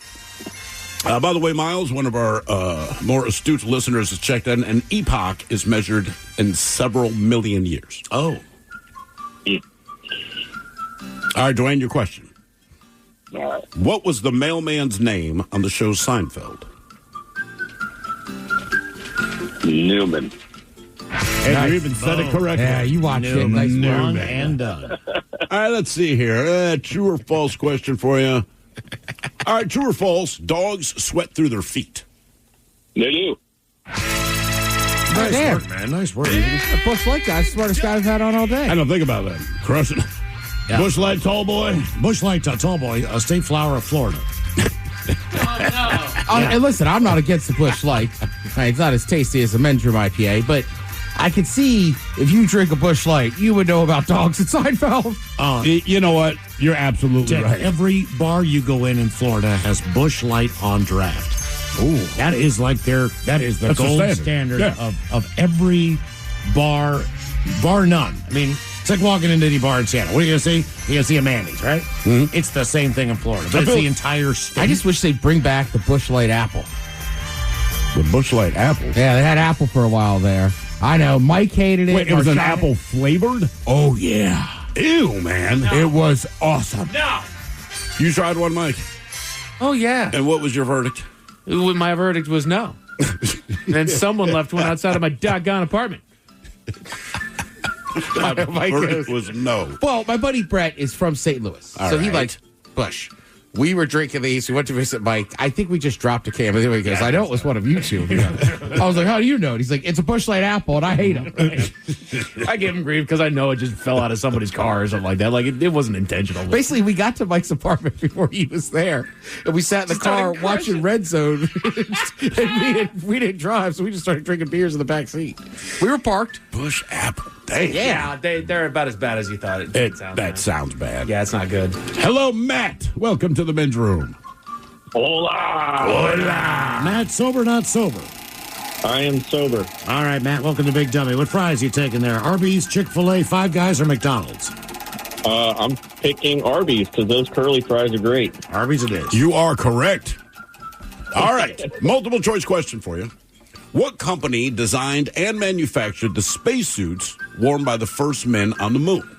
Was it Procter & Gamble, Unilever, Playtex, or Levi's? So Procter & Gamble, Unilever, Playtex, or Levi's? I feel like I read about this at some point in the past. I'm going to spitball Unilever. I'll say Levi's because it sounds ridiculous. Procter & Gamble. Playtex. Oh. Playtex. That's the only reason I asked that question. It's like, for real. I'm wearing my jeans, man. Yeah. What would happen if you did? You die, probably. Really? Well, yeah, the moon's kind of cold, man. No, I mean, you can wear jeans. I could fly into space with jeans on, right? You know, in theory, I would think so. I mean, just a pair of boots. I don't think you could leave the capsule in the jeans. Right, but I can still fly in jeans. That would be an awesome look. Yes. It's just Casual Friday, bro. Right, exactly. Casual Friday. We launch on a Floating Friday. It's around, casual. Got some Levi's on. All right, your question. What band released the song Land of Confusion in 1986? Genesis.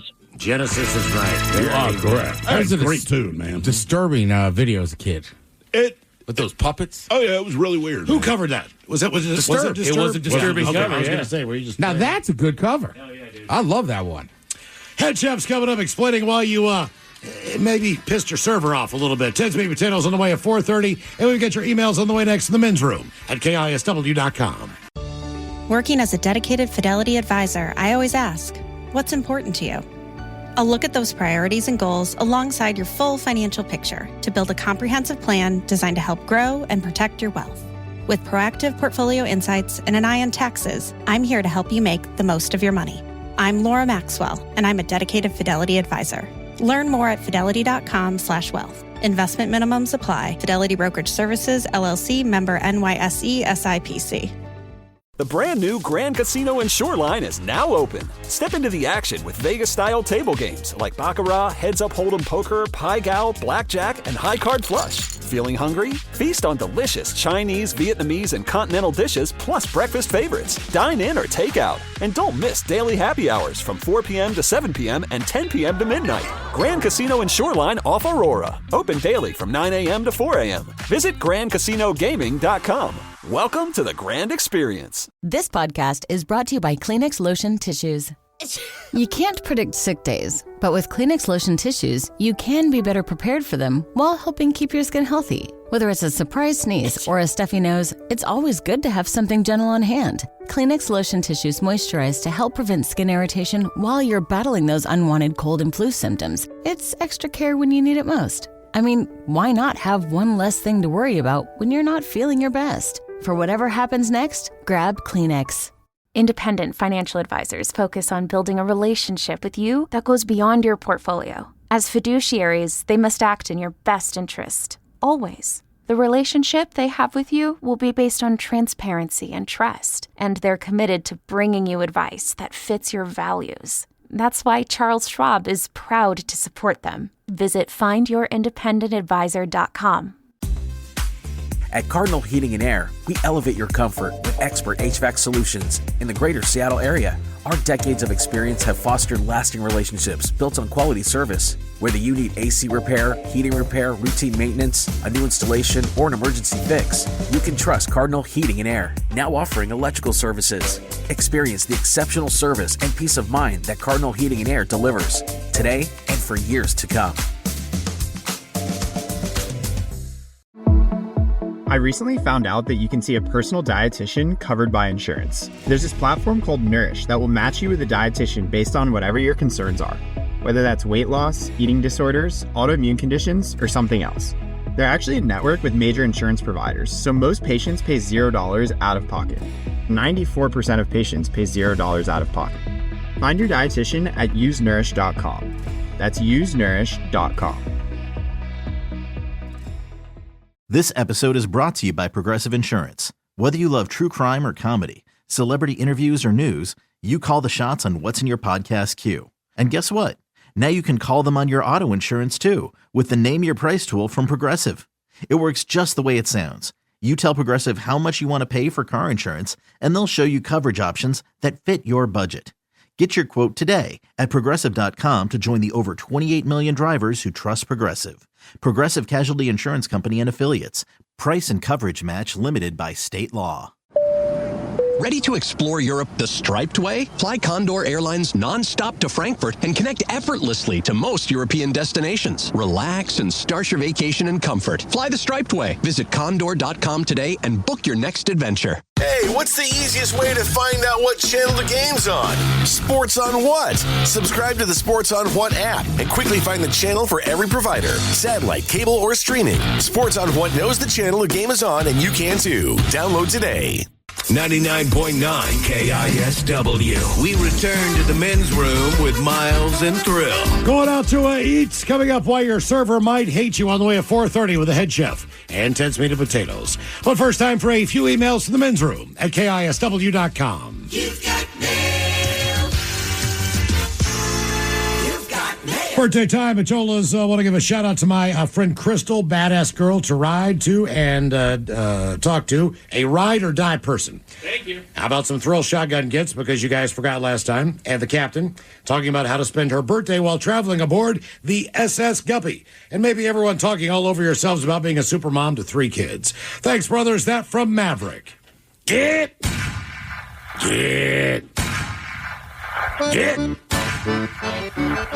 Ooh, well, ahoy there.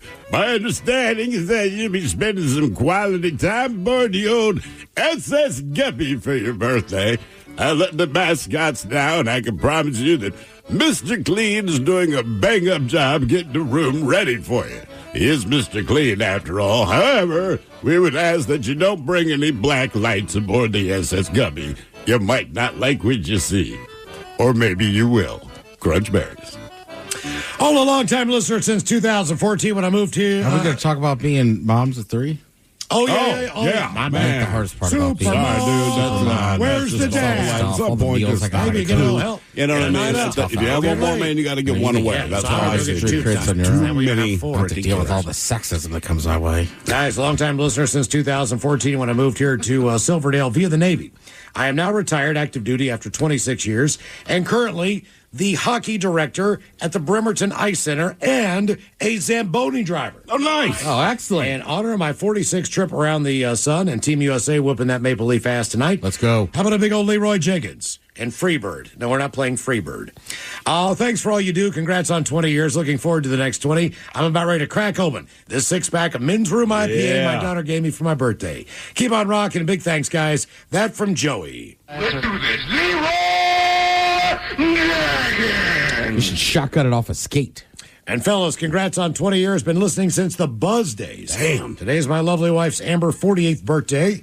How about some dad jokes and the captain telling us the real story about the Noid from Domino's disappearance? Ooh. Thanks for making our afternoons a little less stressful. That from Jeremy, the tax guy. All right, let's see what you got. All right, Amber. You guys should know I've been working at the bicycle factory for 2 weeks. Oh, yeah? They've already made me the spokesperson.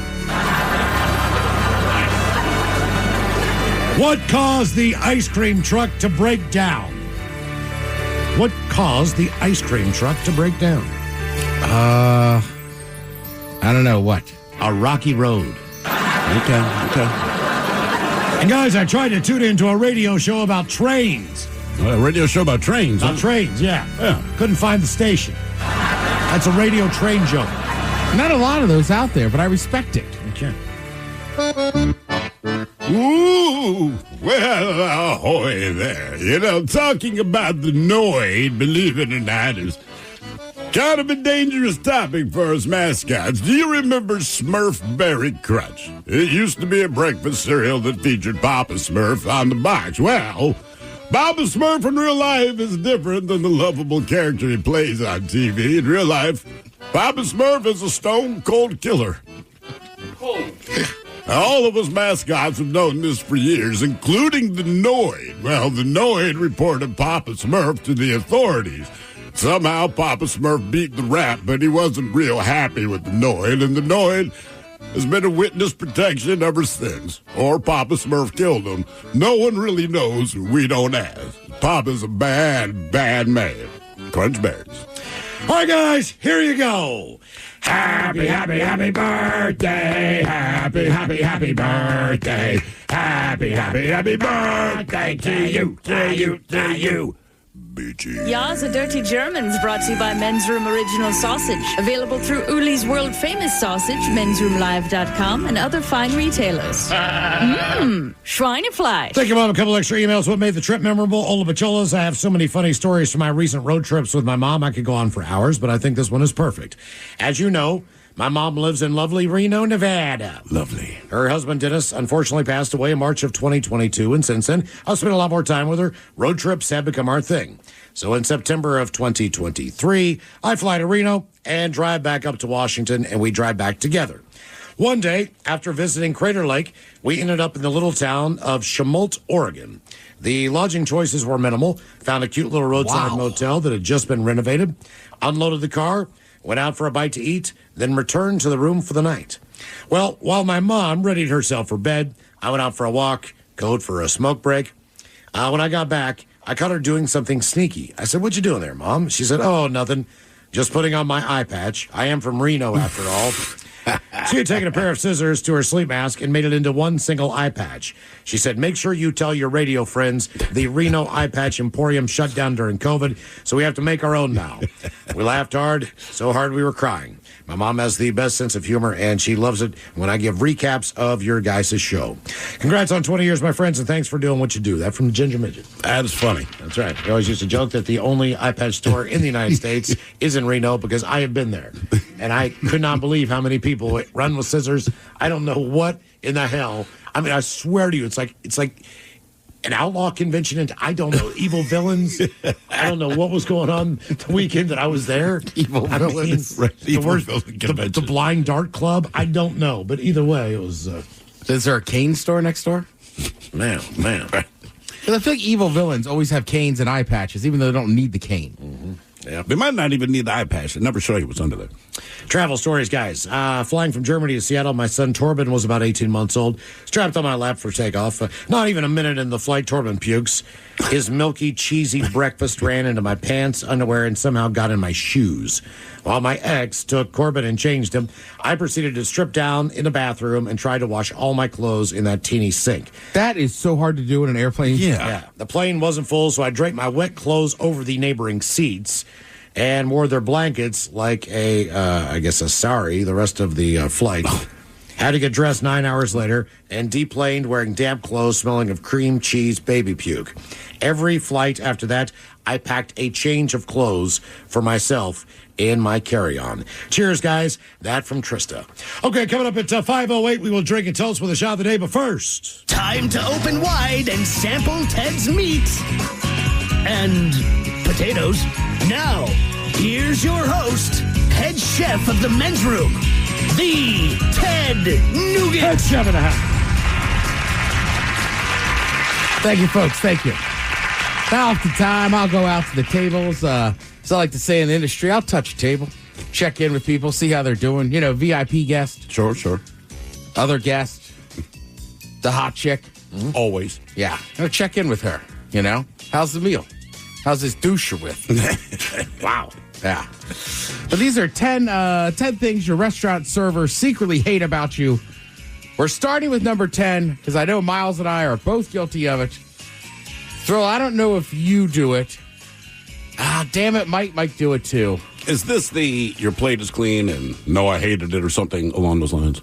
That's exactly what it is. At that point in time, who cares? When you brought it up at the top of the show, I was like, once you said, I know me and Miles do it, I'm like, I know it's that stupid joke. Like, oh, hey, how was everything? Your plate should The plate is clean, right? This isn't like there's a couple bites left. You've eaten everything, and then you go, I hated it. Yeah. Mm-hmm. I honestly, I tell a lot of cringy jokes, and I avoid that one. All right. It's because I know they've heard it 100 times today. Like, all right, I don't know. I know. And I shouldn't do it. My dad did it. I hated it. That's why I do it. But I still My grandfather did it. Yeah. Worst meal I've ever had. Yeah. It's not, it looks like the plate was licked clean. Right. Yeah. That and I remember, you just have those things. Like my dad, if we got a parking spot close, he always go, must be in the front row. I do it all the time now that I'm driving again. Yep. I'm like, why am I saying this out loud? There was only one time I actually had a negative review when a waitress asked, how is everything? Everybody just says good, whatnot. Yeah. I went to a Mexican restaurant and I got a burrito that was smothered in mole. Okay. And I ate it. I enjoyed most of it. And she said, how's everything? And I said, honestly, the burrito is fantastic. I think I don't like mole. All right, that's I fair. wanted to lay it on there. Like, I believe this is fantastic. I think I just don't like this flavor.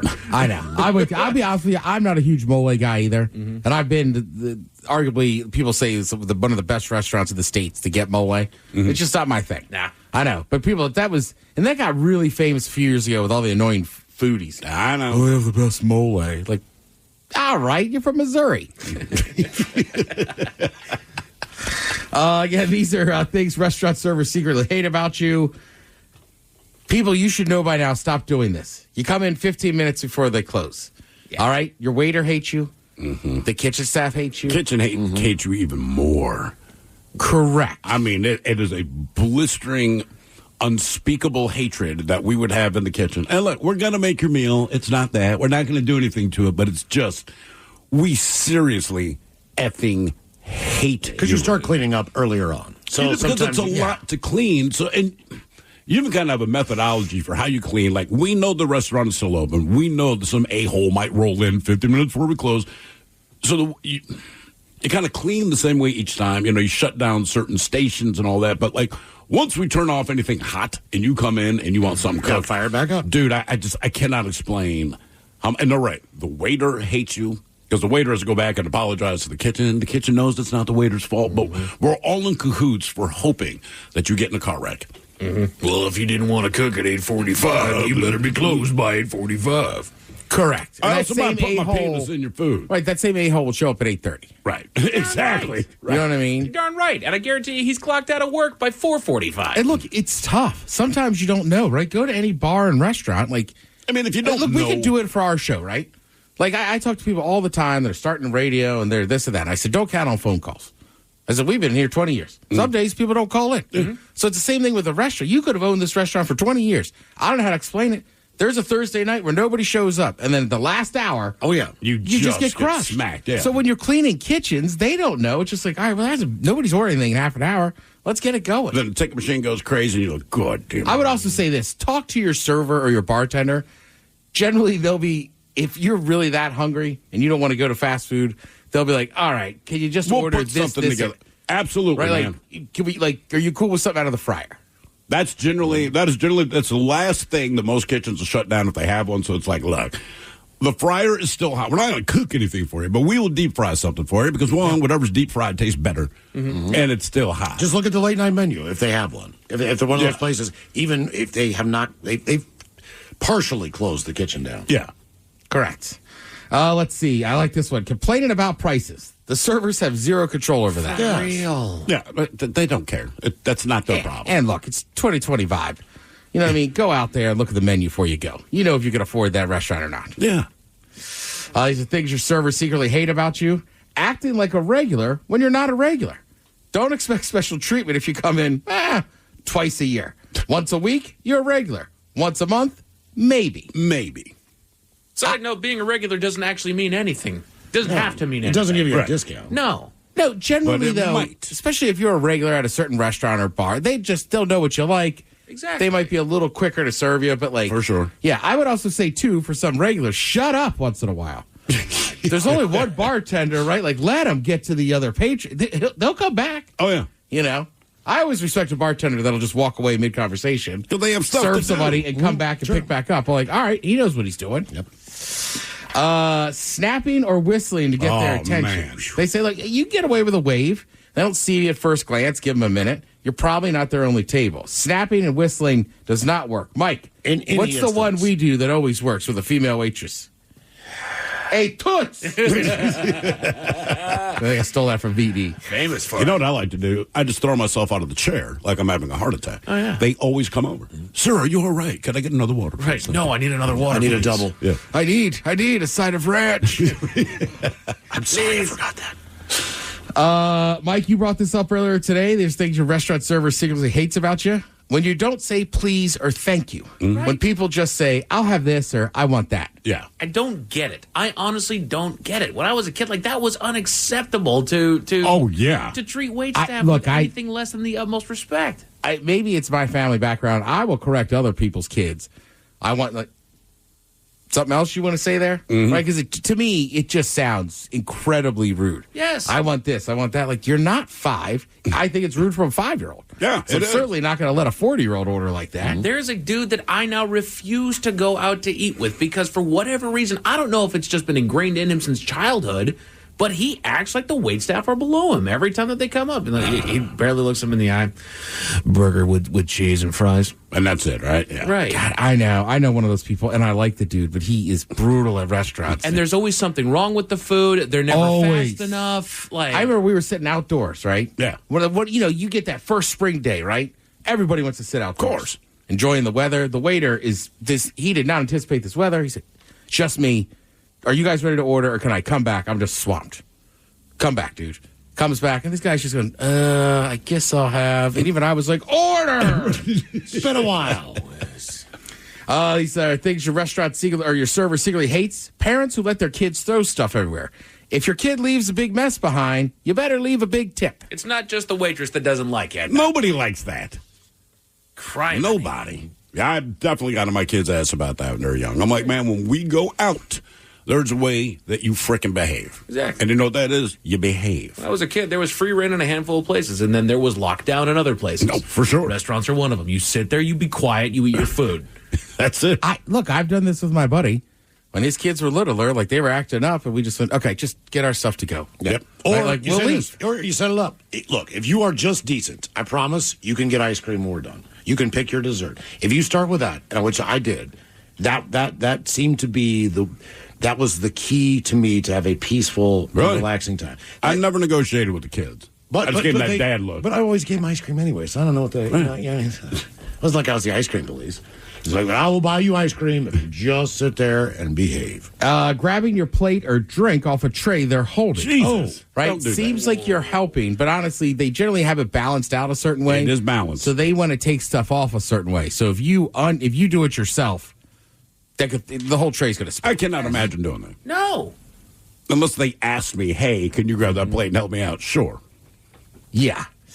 These are things your server secretly hates about you. When people insist on sitting outside, they complain about the temperature or the noise or the bugs. That's on them. That's what outside is. Again, if you want to have some beers on a patio and it's covered, fine. To whoever I'm on a date with, no, I do not want to eat outside. No kidding, dude. I don't know why. I hate that. Eating in direct sunshine to me is like a circle of hell. Circle of hell. Seriously. I mean, I would do it, if we're at a barbecue or we're picking crabs, sure, understood. But like, there's a whole restaurant. You want to sit in the sunlight? I'm going to get sunburned. But I feel great. Yeah. Well, put a jacket on. And lastly on the list of things your server secretly hate about you, when you walk in, is sit at a table that has not been cleaned. Yeah. All right, it's got dirty dishes on it. It's obviously not ready. Look, even if it just has a napkin and something, just wait for them to clean it. Is it the same for a bar stool opening up that hasn't been bussed yet? No, because I feel like bars are different. Because typically, put it this way, if you're going to sit at that bar stool, that obviously still has somebody's remnants there. Yeah. Obviously, you've been waiting to sit down. That means you've been standing up. Okay, I just want to make sure. If there's a bunch of open bar stools and you sit at the dirty one, cleaning, then someone's going to cut in on me because I didn't take advantage of the Well, the other two is there's still dishes on a table. Like, they got to bust it, they got to clean it. Whereas the bartender, they don't care. They just there's grab usually the glass. only going to be like a cup and a little plate. You know what I mean? So it's much easier for them. And Thrill's right. The bartender knows, hey, that's the only open seat. I'll grab that real quick and wipe it down. Thank you, Head Chef. Coming up at 5:08, we will drink and toast with a shot of the day. You are listening to The Men's Room. What's up? It's your boy, the Ted Smith. You know what's sneaky? A bunch of big corporations buying up local companies you know and love, gutting them, and keeping the name.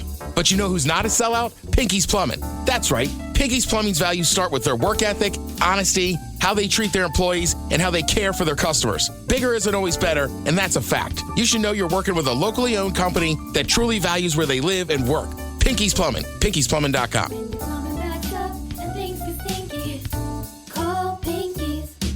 Hiring is a lonely business. Posting jobs, sifting through resumes, interviews with unqualified applicants, being ghosted. What if you could link with dozens of qualified candidates who are ready to work right now with just one connection? That's Express Employment Professionals. Find us at expresspros.com. One connection, the workforce you need. Problem solved. Express Employment Professionals. expresspros.com.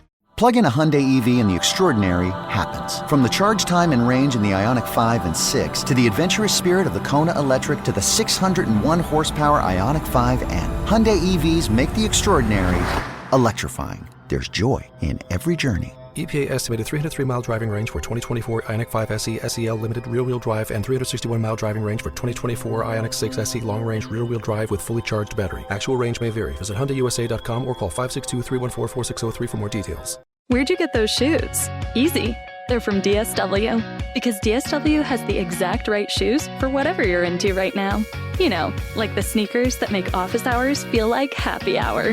The boots that turn grocery aisles into runways. And all the styles that show off the many sides of you, from daydreamer to multitasker and everything in between. Because you do it all in really great shoes. Find a shoe for every you at your DSW store or DSW.com. Yeah, sure thing. Hey, you sold that car yet? Yeah, sold it to Carvana. Oh, I thought you were selling to that guy. The guy who wanted to pay me in foreign currency, no interest, over 36 months? Yeah, no. Carvana gave me an offer in minutes, picked it up, and paid me on the spot. It was so convenient. Just like that. Yeah. No hassle. None. That is super convenient. Sell your car to Carvana and swap hassle for convenience. Pickup fees may apply. The Men's Room returns with Miles and Thrill. Coming up here at 5:08, we'll drink a toast with the shot of the day. And we do have your headlines on the way at 5:50. But first, quick check with Mike Hawk and some of the stories and headlines he is not working on. Thank you, Miles. A 3-year study found higher screen times between the ages of 10 and 11 led to increased bipolar and manic symptoms just 2 years later. Jeez, man. And I've seen a handful of just kind of cases where that's dealing. I think it's because it shortens your attention span. Okay, that makes sense. It lessens your ability to be bored for a second and just kind of sit there with your thoughts. So when your brain's not activated, when it's not focused, you have no idea how to process it. You don't know what to do with it. I got you. You know what I mean? Sure. Kind of makes sense. Right? Yeah, I mean, they already have a limited attention span, but... Yeah. Yeah. I mean, there's a reason why elementary school classes are shorter than high school classes. Yes. And they base this estimation on how long a kid can pay attention or focus on any one topic. Exactly. Yeah. Exactly. I mean, I've been in a place with just adults and one kid, and finally, the dad was like, here, you could watch this or whatever on my phone. My first commercial break, kid starts tapping it. It's like, you can't skip it. Jesus, man. Where's the little X, damn it? Yeah. An online content creator is trying to push the quote-unquote hack for reheating your pizza. Are you guys ready for this? Okay. I've heard a version of this. Hers is a little different. Dunking it in water before putting it in the air fryer. Dunking the slice in? Yes. And what is her thought there? Keeps it moist? Apparently she heard about it, but yeah, it adds an amount of moisture to it and then throw it in the air fryer. Which it makes sense. Air fryer's great, but I still think the stove pan is a good way to go. Mm-hmm. So just put it on a pan and then let it get hot and then put a lid on it for a minute at the end. Get the cheese melted. And you also don't need off to you go. You don't need to dunk it in the water first. Just put it in the air fryer. That still is, to this day, in my opinion, as far as what I've tried. I don't have the fry pan there, but the air fryer The air fryer works good. My issue is mine is just one giant basket. Yeah. So getting a hot slice, one piece at a time. Well, it's not just that, but it's how do you get it out? Tongs. Right, but when you pick it up, everything starts sliding up. Yeah, true enough. That's what I'm saying. It does heat it up good, but it's kind of a bitch to get out of there. Yeah. I mean, to me, it depends on what mood I'm in. Sometimes I'll still just throw it in the microwave, but a lot of time I'll just heat up the oven to 350 and throw it back in the oven. Absolutely. Yeah. Also, it's never going to taste as good as when you got it. Nope. No. Greedy bastards. The clothing store Forever 21 is talking to liquidators, indicating that it's struggling to find a buyer. So maybe not forever. Yeah. It's meh.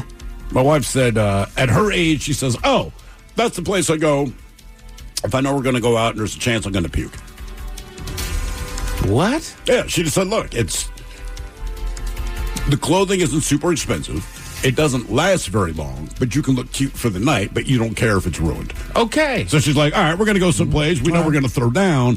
I can look cute when I get there, but If you puke on me or if I puke on myself or someone spills beer all over me, you don't care. I freaked out inside of the Forever 21 in Vegas. My wife and I were out down there, and we might have imbibed in some of the desert grass.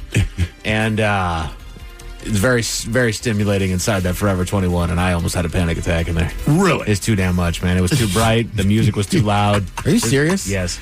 I did not have a good time, man. It was bad. That is insanity. I had to bail out of there. Dude, I was bad. I will say, my buddy Bernie, right, he had a kid when we were like 18. Yeah. So I remember one year, we're at the mall. It's around Christmas. The complete opposite of your story. Every store is just, I feel like we're drenched in sweat. And then we went into the Baby Gap. And the lady's like, you two supposed to be in here? And Bernie's like, yeah, like, I already have like a 2-year-old. And I swear to God, she couldn't have been nicer. It's like they started cranking the AC before I know it. Like, we spent like $300 in there. Oh. But just, I was like, Baby Gap, they know how to suck you in. A new report says that the U.S. travel system is not equipped to handle the upcoming slate of sports, such as the FIFA World Cup, the Olympics, and even our own 250th birthday. What do you mean it's not equipped? It just says it's just not ready for it. The travel industry itself. The U.S. travel. Right. Like so our public transit system, our trains, like some our of the, I don't know if the final of the World Cup, but one of the major matches is going to be at Jerry World. There's no trains.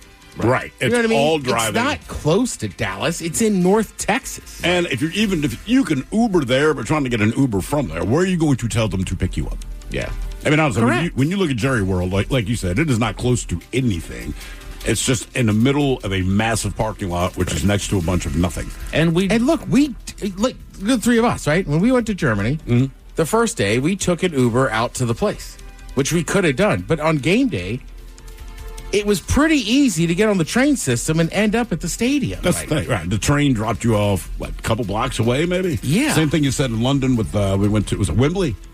Yeah, it's Wembley Station. I mean, when you get out, dude, it's right there. Right, that's what I'm saying about, like, how would we know the Arsenal stop? And the guy's like, it's called Arsenal, mate. And that's the good thing about Seattle, because we're getting a couple of the games, or at least one, right? Yeah. But we have light rail there, etc. But we also have transportation here. Right. And you could stay downtown and walk there, worst case scenario. And I think Seattle still needs to really get more trains, though. We do, but at least we have one. And I think that's kind of their point, is that we've got a whole bunch of different cultures that are used to taking public transit. It is not as taboo as it is here or stigmatized as it is here. And they have a lot more of it and a lot more frequent pickup of Absolutely. it. Whereas out here, like, we got a transit system. I think New York does a really great job. San Francisco does a great job. But who else? Yeah, no one. Well, Chicago. A lot of the major cities do have good transit. Like Seattle, I mean, no offense, they're doing better with the light rail, but the transit system here sucks. Yeah. But a lot of it because we have so much water. Yeah. Well, also, people just voted it down for years. Yeah. You know, whereas like D.C., you have the metro. I mean, New York City, that train system's so good. You can take the subway, get on trains, and end up down at the Jersey Shore. You know, but right, you look at like Texas or some of those places, like there's not a great train system. No. The next generation appears to be ushering in a new standard of grammar, doing away with capital letters. Oh, good. Yeah. That's just lazy. And it's kind of what my generation complained about when it came to the older generation, you know, our parents texting, is that it was a lot more robotic. You know, the ominous 3 dots that were at the end of every sentence, Right. like, are you mad at me sort of a situation. And what they were talking about is that when you use the proper grammar as far as in text, whereas you're capitalizing the proper letters and whatnot, Sure. they said it is very corporatized speech in text, as it were. So it kind of gave that air of like you're trying to be serious or you're trying to be aggressive with it. Like, all right, let's get serious now. Here's what we're saying. To me, it just means you're literate. Right. That's just, that's how they're taking it, man. What about when you capitalize a whole word so people get the emphasis of it? Well, I mean, you're clearly making a statement there. Yeah. That right needs to be taken away, because there's also some people that they glue on that capital. We've had a couple people that text our station like that and everything. They're not yelling. I just do it sometimes, right? Like if something, you know, I text Mike like I would be over, but right, and I would capitalize but, so Right. you know I'm annoyed. Right, I get you're putting the emphasis on there. But my cat's puking. Damn right. Again. Right. Not even on a cat. Yeah. But safe to say that, you know, capitalized letters makes that younger generation cringe. In fact, there's a lot of different things, a lot of different words, phrases, and grammar that makes us all cringe, and that got me thinking. The Men's Room Top 10. The Men's Room Top 10. The top 10. 10 words that apparently make you lightweights go, ew.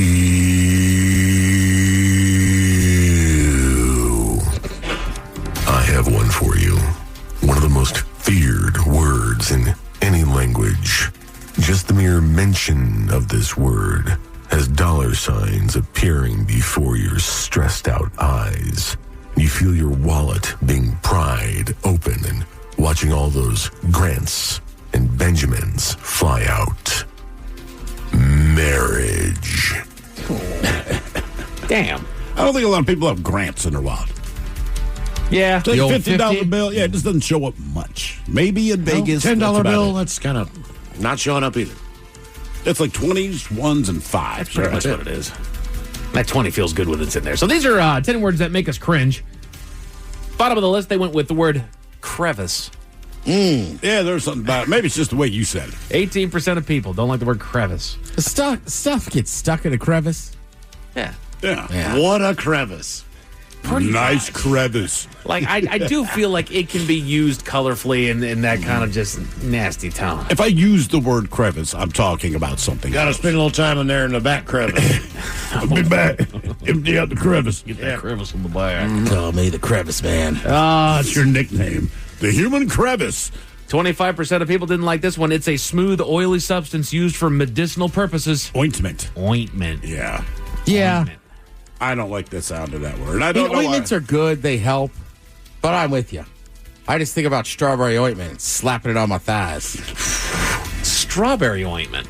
I don't know. You remember, like, when I went to high school, all the sports stuff was this brand called Kramer. Okay. Right? It was like in a yellow container. And if you got chub rub, you had to go before every 2 a day and get a big stick full of strawberry ointment and rub it on your thighs so you could practice. All right. Good work. It's cure-all. Yeah. Sounds so bad. Seriously, it's every morning. Oh, hey, Wendy, can I get some strawberry ointment and a banana before practice? And a banana. 26% of people didn't like this one. A verb that refers to a fluid changing to a solid or semi-solid state, usually blood. Coagulate. Yeah, nothing good coagulates, right? Like butter's awesome. Melted butter on something, but the time it coagulates. Yeah. Like that And grease. Yeah. Right. What else is it that Oh, you're right. The grease. The grease in your pan. Yeah. Just makes that nasty gel. It's going right in your stomach, though, isn't it? Yeah. Yeah, you don't think about it. But your stomach's warm. You also hate when, you make like a cheese dip or something like that, and then it all coagulates. Yeah, at it gets the a little top. weird You get that thing there. skin at the top. That used to be almost a pastime for me when I was in school, because, you get the pretzel with the cheese. Yeah. And then my friends would get it. They would pay for their lunch. They'd come all the way out to the table that we all hung out at, and then they would just grab it with their fingers in the middle and just peel off that top layer. Yeah. That's Do you how ever know leave like it's a little good cheese. bowl of ranch out overnight? No. That'll get like a ranch little scab. hard. Yeah, that'll get like a little. It is a scab. It is basically, man. Yeah, because once you like peel it off, it's like, oh, there's regular ranch in there. Words that'll make you cringe. 28% of people. A body-related word that basically it's a hole on your body, also known as an orifice. Yeah. Yeah. Doesn't make me cringe. You sound like a woman from Long Island talking about the show with Steve Carell. Have you watched The Orifice? It's just The Office, I please. feel like there is one particular point of entry when you're talking about an orifice, or exit, I should say. Yeah, absolutely, man. Right. It just kind of goes to that It's one. like the word sphincter, right? Yeah. There's like 20 of them in your body. Right. Because it's just anything that like opens and closes. But if you say sphincter, everyone's talking about your butt. Right. What's the technical definition of a sphincter? Just something with like a fleshy... I think it's something that's fleshy, but it can open and shut. So I want to say there's Right. like a sphincter in your throat. Right. Essentially, right, so you don't drop water into your lungs and stuff like that. Right. But that's not the sphincter that anyone is ever talking No, about. there's only one. There's only one. The one that you can count the wrinkles on. Everything else is a sphincter junior. You think it has your age on there? You like the It's rings on the got to, tree? man. It's got to. Let me look at your... Okay, 1, 2, 3, 4, 5. 29% of people don't like this. Chunk. Chunk? Honestly, chunk could go either way. Now, if you're talking to, Talk about blowing chunks. blowing chunks, chunks of food, whatever. Well, chunks of chocolate in your ice cream. So Okay, then it's fine. Right, that's where I go. You know what? Chocolate chunk cookie. Damn it, Ed Smith. No, we don't have that in this house. Boom. Yeah, I mean, If you're drinking something that shouldn't have a chunk in it, Yeah. or even like I don't know. That's why they call it pulp. Yeah. Really, it's just orange chunks that are sitting. But if they said, Orange chunks. now with more chunks, you just wouldn't buy the orange juice. Because orange chunks sounds like somebody chopped up a bunch of oranges into chunks. Right. Orange pulp. You want some chunks of orange? 31 people didn't like this one. It's an ingredient in bread. It can also get infected. Yeast. Yeah. Yummy yeasty. Yeah, that's my band, the Yeasty Boys.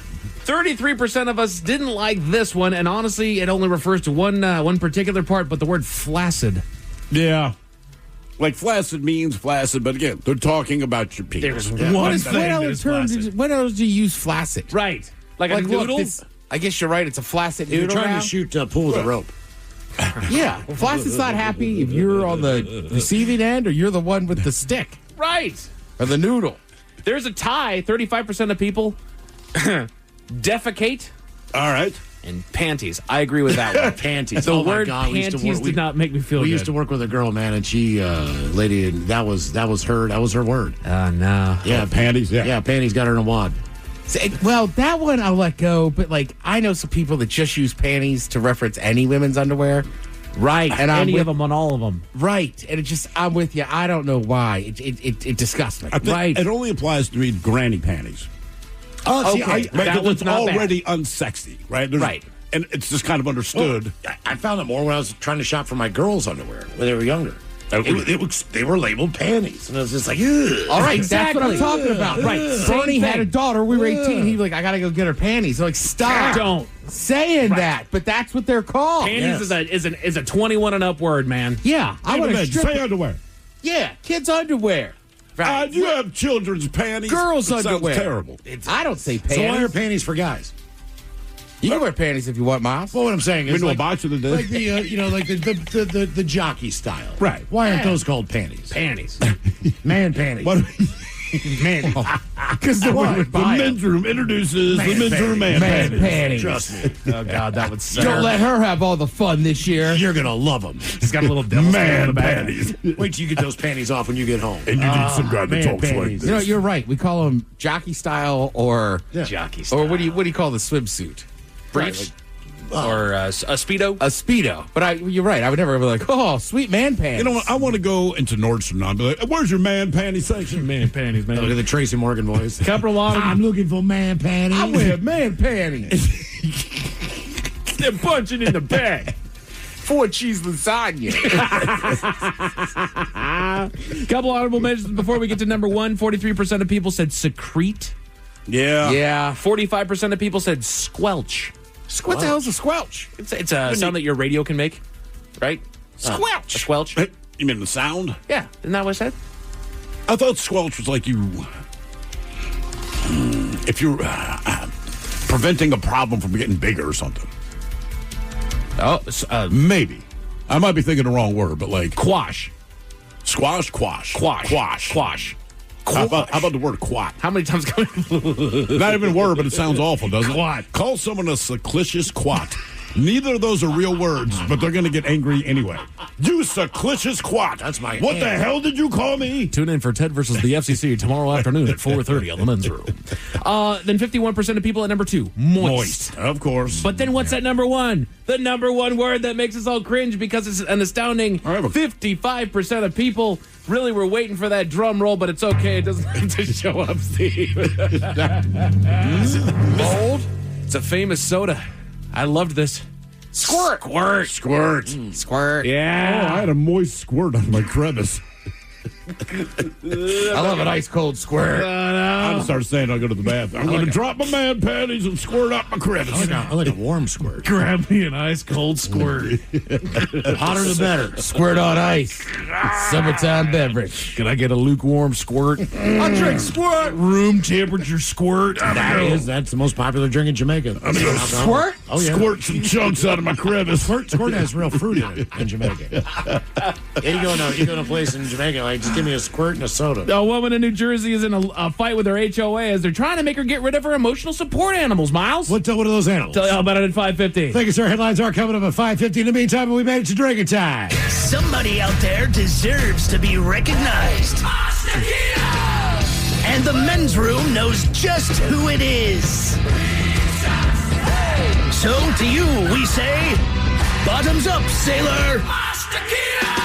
You're the toast of our shot of the day. Good time it is, as usual, we head to the drink desk and Steve Thrill to find out who we're toasting. Yes, indeed. And today's shot is brought to you by our friends at Black Raven Brewing, the proud brewers of Men's Room IPA and the Men's Room 20th Anniversary Lager.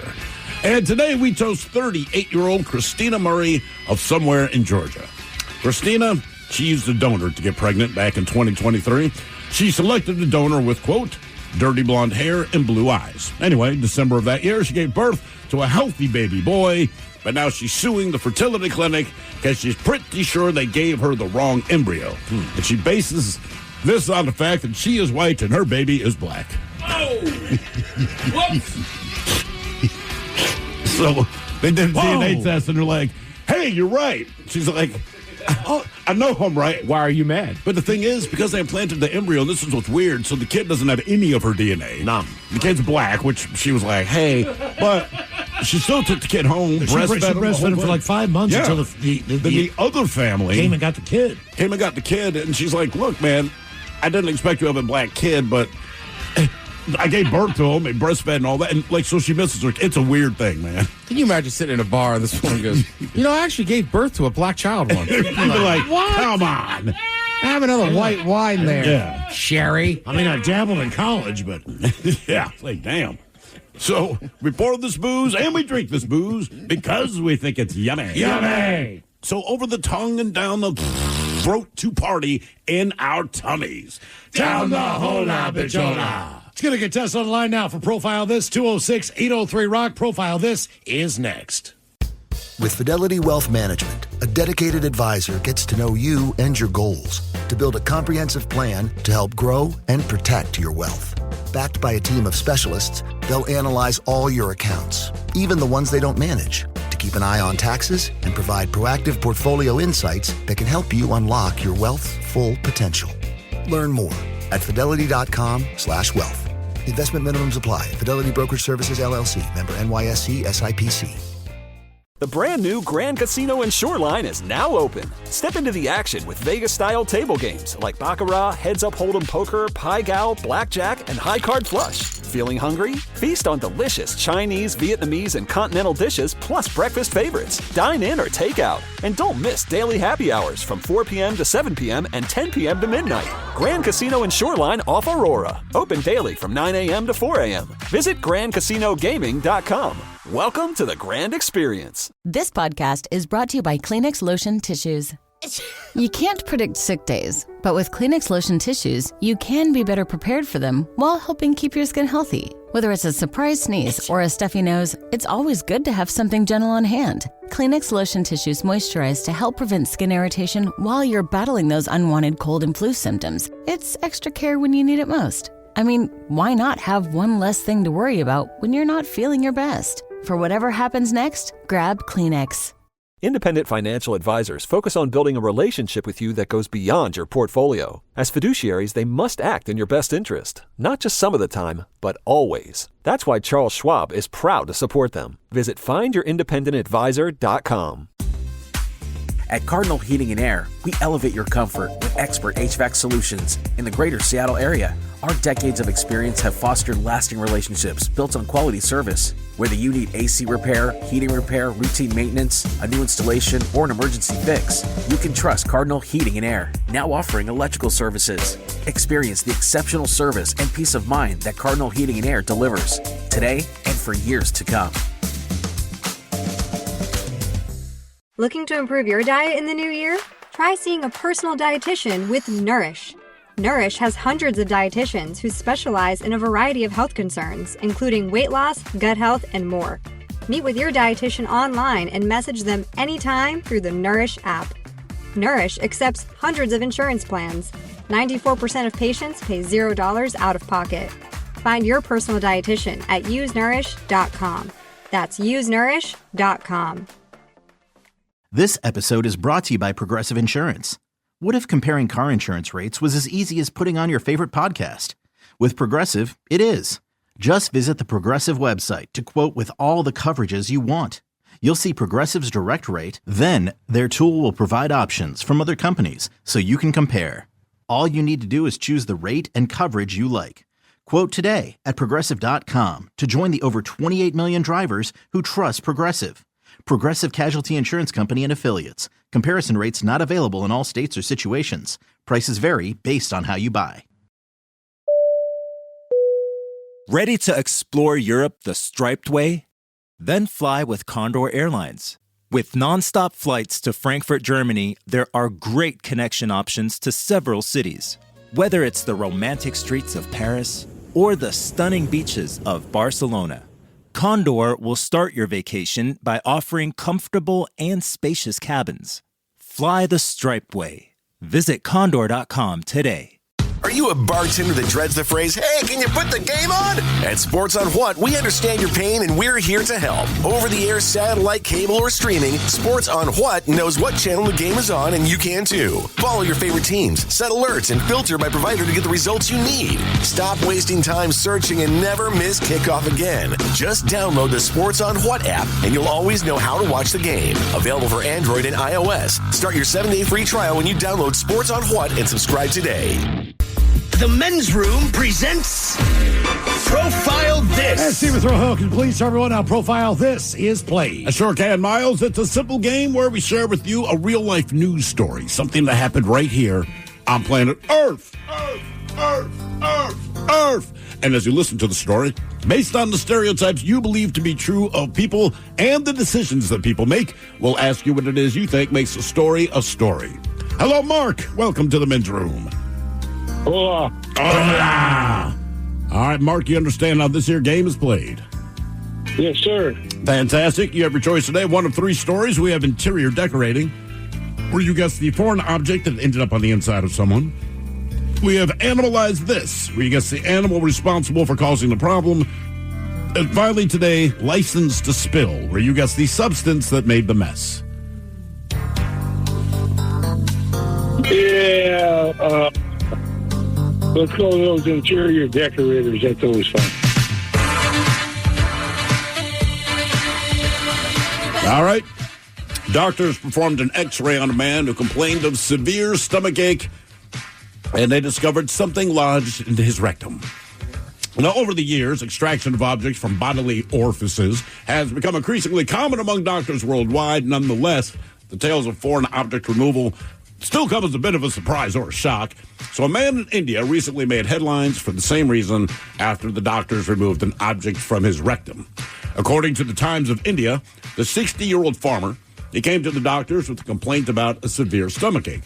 So they performed an X-ray which revealed the presence of an object in the man's rectum. It is, however, unclear how it ended up in his rectum. Also, the man didn't provide any clarification, which is to tell that he put it there. Now, the man was immediately admitted to the hospital, and doctors were able to remove the object after 2 hours of what they call complex surgery. Following the procedure, doctors declared that the man was out of danger and recovering. Good for him. The question is, what did he put up his backside? Was it a bottle? Was it a banana? Was it a gourd, or was it a condom full of marbles? So a bottle, banana, gourd, or a condom full of marbles? Tell me, gourd. What's your thought process on gourd? You know, gourds are like pumpkin, squash, a gourd. Basically what you see at a pumpkin farm. You know, like zucchini or something. Women buy them and put them on the kitchen table. Yep.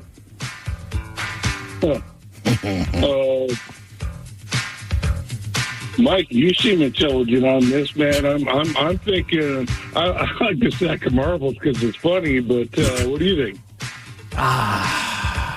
Honestly, I'm feeling gourd. I don't know why. I'm feeling gourd. Well, he's gourd. a farmer. Yeah. You know what? Mark, because of what Mike said, I'm going gourd. Does India, are they known for gourd or huge gourd population? I have no idea, to be honest with you. Black pudding. I believe in you, black pudding. So which one are you going with, Mark? I'm going to stick with my sack of marbles. Sack of marbles. Okay, Ted? Bottle. Okay. What did they find in this guy's backside? A bottle, a banana, a gourd, or a condom full of marbles? We'll find out next. That was a tease. You are listening to the Men's Room. What's up? It's your boy, the Ted Smith. You know what's sneaky? A bunch of big corporations buying up local companies you know and love, gutting them, and keeping the name. But you know who's not a sellout? Pinky's Plumbing. That's right. Pinky's Plumbing's values start with their work ethic, honesty, how they treat their employees, and how they care for their customers. Bigger isn't always better, and that's a fact. You should know you're working with a locally owned company that truly values where they live and work. Pinky's Plumbing. Pinky'sPlumbing.com.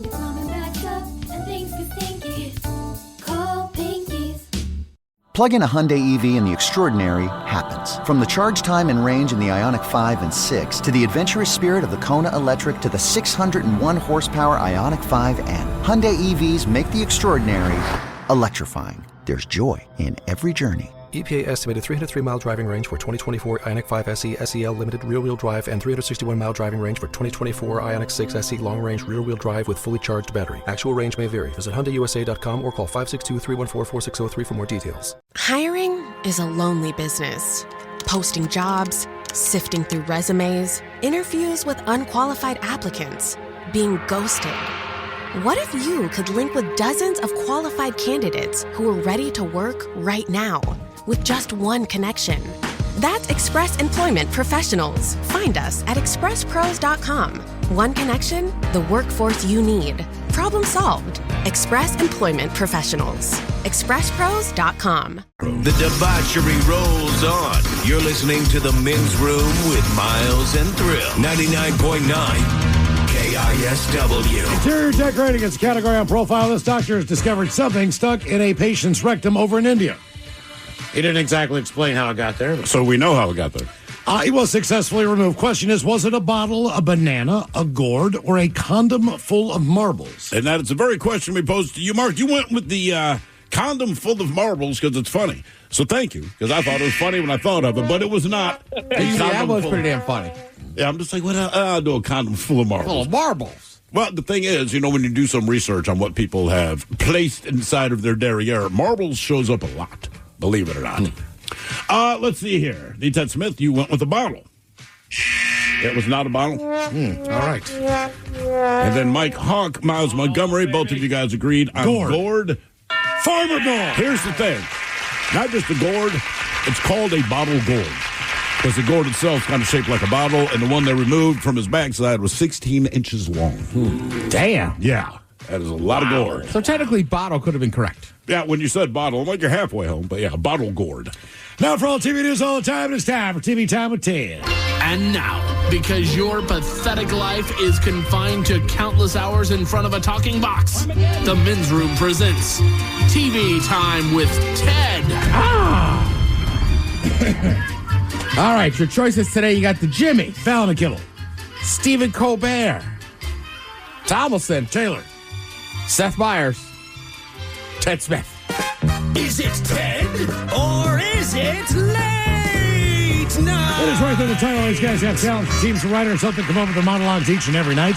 It is up to you to determine, is this an actual late night joke and from whom, or could it be a The Ted Smith original?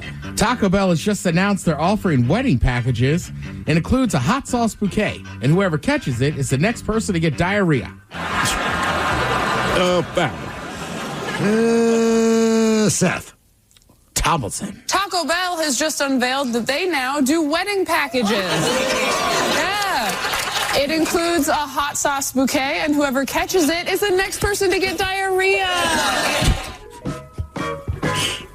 If I ever get married, we're going to serve smash burgers. Nice. And then smash.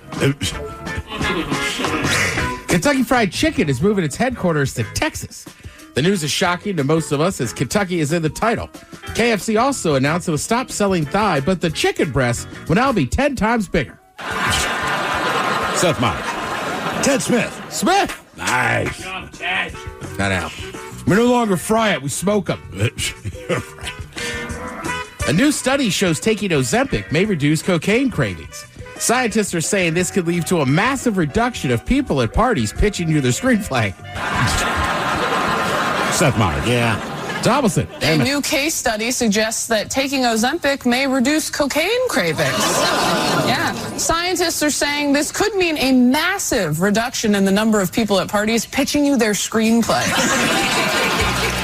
I prefer to get cornered by Coke God. Listen, how much of a bitch his ex was. An app called Protector has recently shot up the charts in the App Store. Their tagline is Uber with guns. So obviously, I downloaded it right away, thinking they rent out Transformers. Wrong. The Protector app lets you rent bodyguards. And my biggest issue is this is another situation where I'm not sure if I'm supposed to tip or not. Kimmel. Seth Meyers. Thomason. An app called Protector has recently shot up the charts in the App Store. Their tagline is Uber with guns. So obviously I downloaded it right away thinking that they rent out Transformers. Wrong. The Protector app lets you rent bodyguards. And my biggest issue with this is just another situation where I don't know if I should tip or not.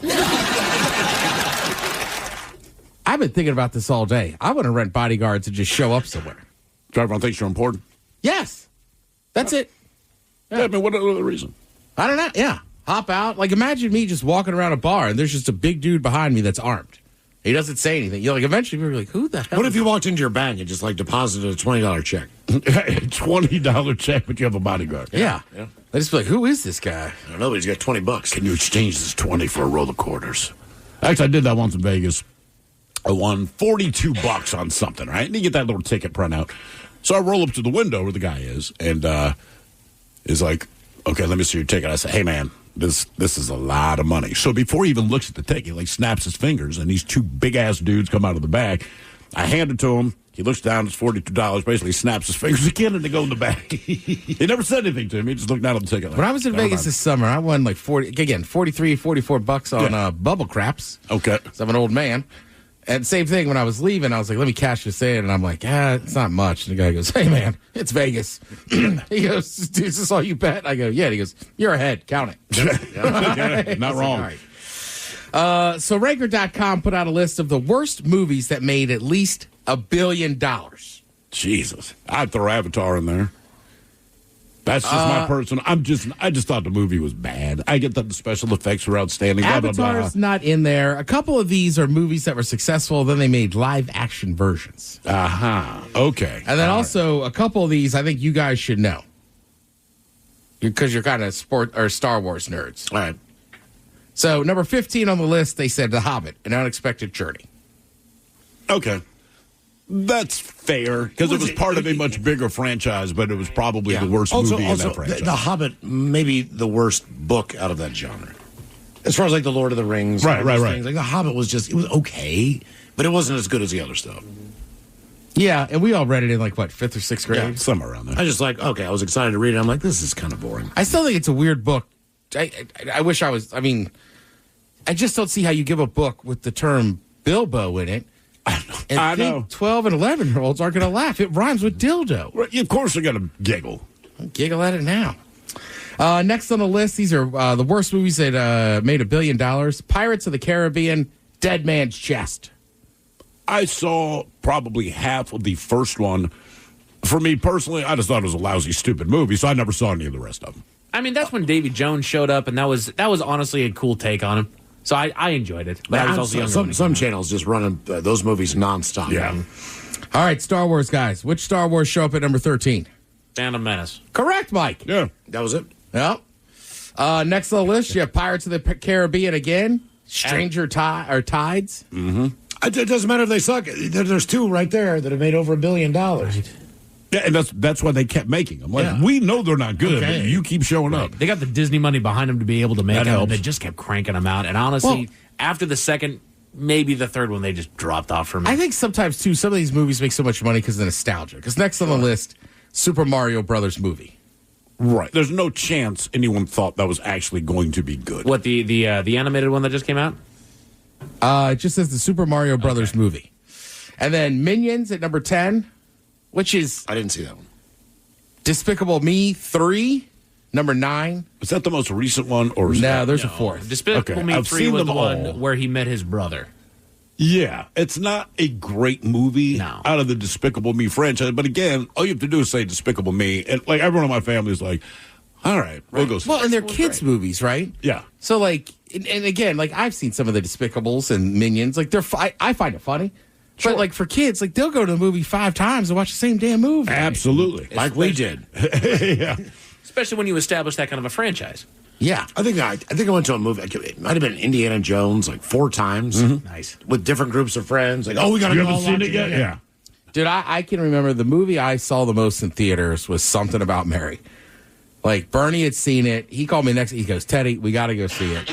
We went the next day and watched it. I think it was like 2 days later, we dragged another friend. Like, right. It's funny now. That movie still holds up. It's still pretty funny. But, I mean, that movie was unreal. Let's see. These are movies that are worst movies that made $1 billion. Alice in Wonderland. Then it's a lot of the same stuff. Transformers, Dark of the Moon, Jurassic World, Fallen Kingdom, Transformers, Age of Extinction. So they're playing on the ones that it's basically people that enjoyed the first of those movies that were just hoping to strike gold again. Because Jurassic World did really great. Like everybody said, here we're back. It paid so much homage to the first one. Fallen Kingdom was like, what is this pile of garbage? Yeah, and like, look, you see it in sports too, right? Like, probably one of the worst games all year was the Super Bowl. Yeah, but it's going to be the most viewed. It's at the end of the season. You want to keep watching it, right? Let's see. Live action Aladdin. Yeah. People didn't like that one. Jurassic World. Domino. Dominion. Oh, Domino. I was like, what the hell? Playing what? The dinosaurs playing dominoes. The live action Aladdin, that was one where Will Smith played the genie. Oh, God, yeah. And I'm sorry, that was just a bad idea top to bottom because that was Robin Williams' character top to bottom. They let him have free reign on that thing. They gave him maybe a rubric of a script, but I believe there was like 3 hours of material of him just riffing. I mean, that's what he was known for. Right. Man. All right, number 2 on the list of bad movies that made $1 billion. Star Wars people again. We have Phantom Menace. Are you going to go with number 9 or let's see, Rise of Skywalker? 7. Yeah. Episode 9, The Rise of Skywalker. Yep. And then number 1 on the list again, I think it made so much money because people like the original, but the live action remake of The Lion King. Oh. Yeah. Yeah. I mean, and again, but it's a failsafe. I guarantee you Disney was like, oh, it was a crappy movie, but we're going to make an ton of money. We brought back James Earl Jones to play Mufasa in this movie that made $1 gajillion back in the 90s. Still making money. Right. It was so successful that we made it into a Broadway musical because the music was great, the premise was awesome, and then, okay, let's just crap out a live action movie because we're out of ideas. Yeah. I mean, that's kind of what we're stuck in right now. Yeah. Right? I think that's why sometimes in the comedy world, there's so many newer comedians and stuff because people are like, all right, what's next? And there's still massive comedians that tour and everything. But when it comes to like movie, TV, or whatever, it just seems like we're stuck in this rut of just rehashing the same thing. Like, well, it works. Let's just keep doing this. It's like, okay, but you're never going to find the next really good idea because we just keep rehashing the same stupid stuff. And I understand why. They spend so much money to make these movies. Making a movie that is visually appealing to an audience is not a cheap thing. So if you can have a live-action Lion King, that just turns into a printing machine for money. Sure. I guess it's crap, but there who should cares? be a general rule. Like, look, if the movie was successful the first time around, don't remake it. Remake a movie that tanked. And I agree with that. That's what look at Dune. Right. Let's try to do this again and see if we can get it right. Dune knocked it out of the park. Yeah. But I don't think anyone's going to remake the current Dune. Or I think you got to have enough separation. You know what I mean? Right. So like King Kong, right? Came out in 1933 or 39. The next time it came out, it was 76. Next time it came out, early 2000 or 95 or something, Peter Jackson one. And same story over and over again. Over and over. But the special effects gets a little bit better. Here's an example of them doing it wrong, in my opinion. We saw them both at the Super Bowl. Lilo and Stitch and How to Train Your Dragon are both getting live-action adaptations within the next year, maybe 2 years. Those movies are not old at all. They haven't had any time on the shelf, and they're beloved movies. And it doesn't make sense to do it because the only people it's going to appeal to are kids. But the truth is, if they don't know it, and you know this, like, if they want to see Lilo and Stitch, you just bring it up on the TV, and they'll still like it. Right. It's one of those things. Like, the kids are going to like the original Lilo and Stitch. Don't go to this live action one, man. Exactly. Like sometimes you kind of rebrand stuff. It's like G.I. Joe, right? Like after the Vietnam War, obviously there was a lot of anti-war protests and everything. So at that point, they were like, all right, G.I. Joe's just going to have a random enemy. Cobra, right. Right. Then the figures got smaller, this and that. And like I said, like you could do a bunch with them. So I get that kind of stuff. Sure. I mean, toys I understand. Toys I absolutely get. Like, look, man, toys are toys. It doesn't matter. And kids now, they don't want your toys that you had 35 years ago. So I understand, but like the movies, like you can show them the original, it's just fine. They will still like it. That's why these movies appeal to kids in the first place. They are built for children. Doesn't matter the generation so much. Yeah. Well, and sometimes, too, you got to wonder, like, I do it all the time with, a restaurant or a bar closes, and I go, oh, man, that's a shame. I like that place. And then it's like, well, I've only been there once in 2 years. Right. Exactly. I can't, sometimes with, I think we saw it with the McRib, right? Remember, they were like, we're going to release it all the time nationwide. And everybody started eating them again, and we're like, ugh. I don't know that I really like this, or I like the idea of it more. I will say, on your restaurant analogy, one place that did close down that I did frequent, frickin' Bill's, man. I know. That one killed. I mean, look, we went there a lot. So when it closed, that was gut-wrenching. Well, some of the stuff that closed during the pandemic is not as much as... Sure. Yeah. Understood that. I do miss Bill's. All right, man. All right, what are you going to do tonight? I mean, look, to me, there's only one thing you need to do. USA, Canada, currently on. Couple just started, so you got plenty of time to get home, watch second and third period. 4 nations. First time they've played best on best in years. First time we played Canada in 9 years. So come on, boys. Let's go USA. Thank you, Tim. We appreciate it. You're listening to The Men's Room. The Men's Room returns with Miles and Thrill. Now, let's see what's happening in the real world. All right, here we go. Grocery store employee threatens to shoot customers because they always do things wrong. Meanwhile, the Denver Zoo announces the birth of a wallaby that likes a good country and western song. Jersey HOA tells a woman that her emotional support chickens have to go. County prosecutor gets his DUI dropped when he refuses to blow. And a man comes home to find a bear hanging out at his swimming pool. It is time for your headlines. Now, it's time to hit the headlines. Here's my cop. All right, our top story, we're going to South Jersey, where a woman is in a fight with her HOA. Homeowners associations have long been a polarizing topic, as they can be an overall good with maintaining a standard of excellence in the neighborhood, but can also be adversarial with arguable overreach, which is where we find ourselves today. A local woman has been in a fight for some time after she claims that she got permission from a board member to have a few emotional support animals on her property, with permission from immediate neighbors, which she got without issue.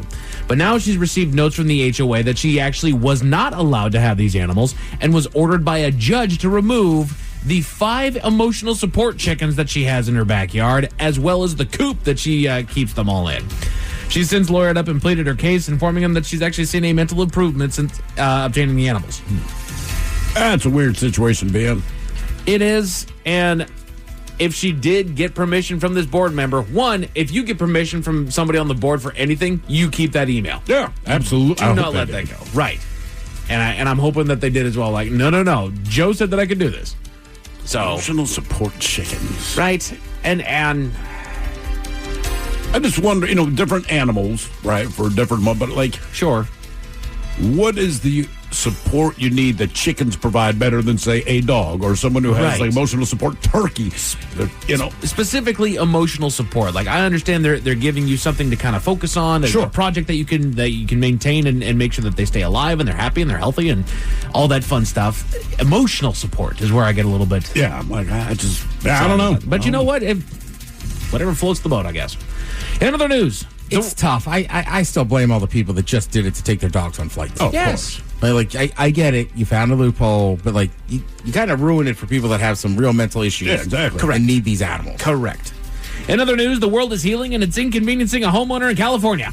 In the midst of the recent fires, a man had to evacuate his home to wait out the blaze, but it appears someone beat him back to his property. He arrived home to find that a bear had taken shelter under his home from the fire, having made itself a nice little den, and was actually spending the days following the fire lounging out by the man's backyard pool. What would you do? Damn right.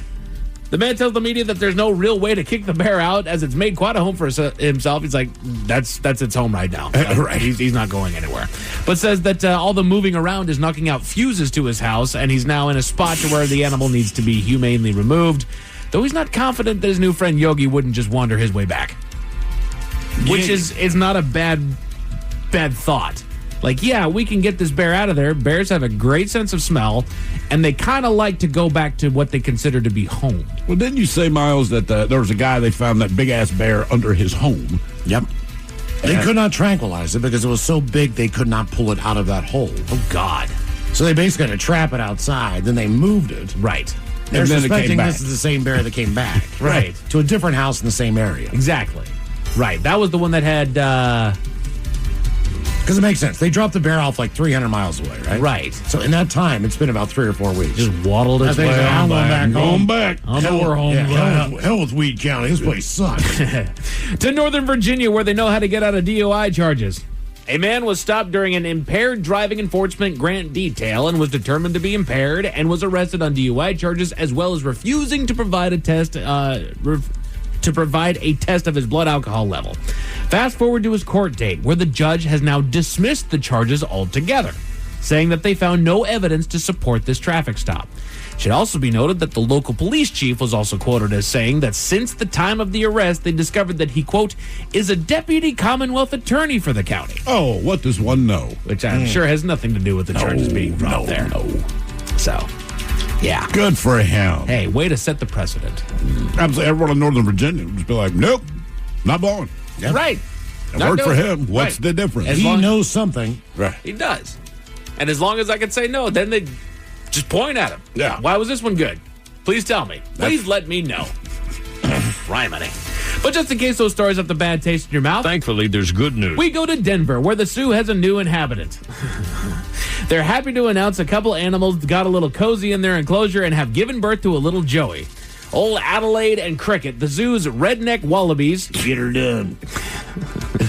Came out with a Pabst Blue Ribbon in one and a pack of beef jerky in the other.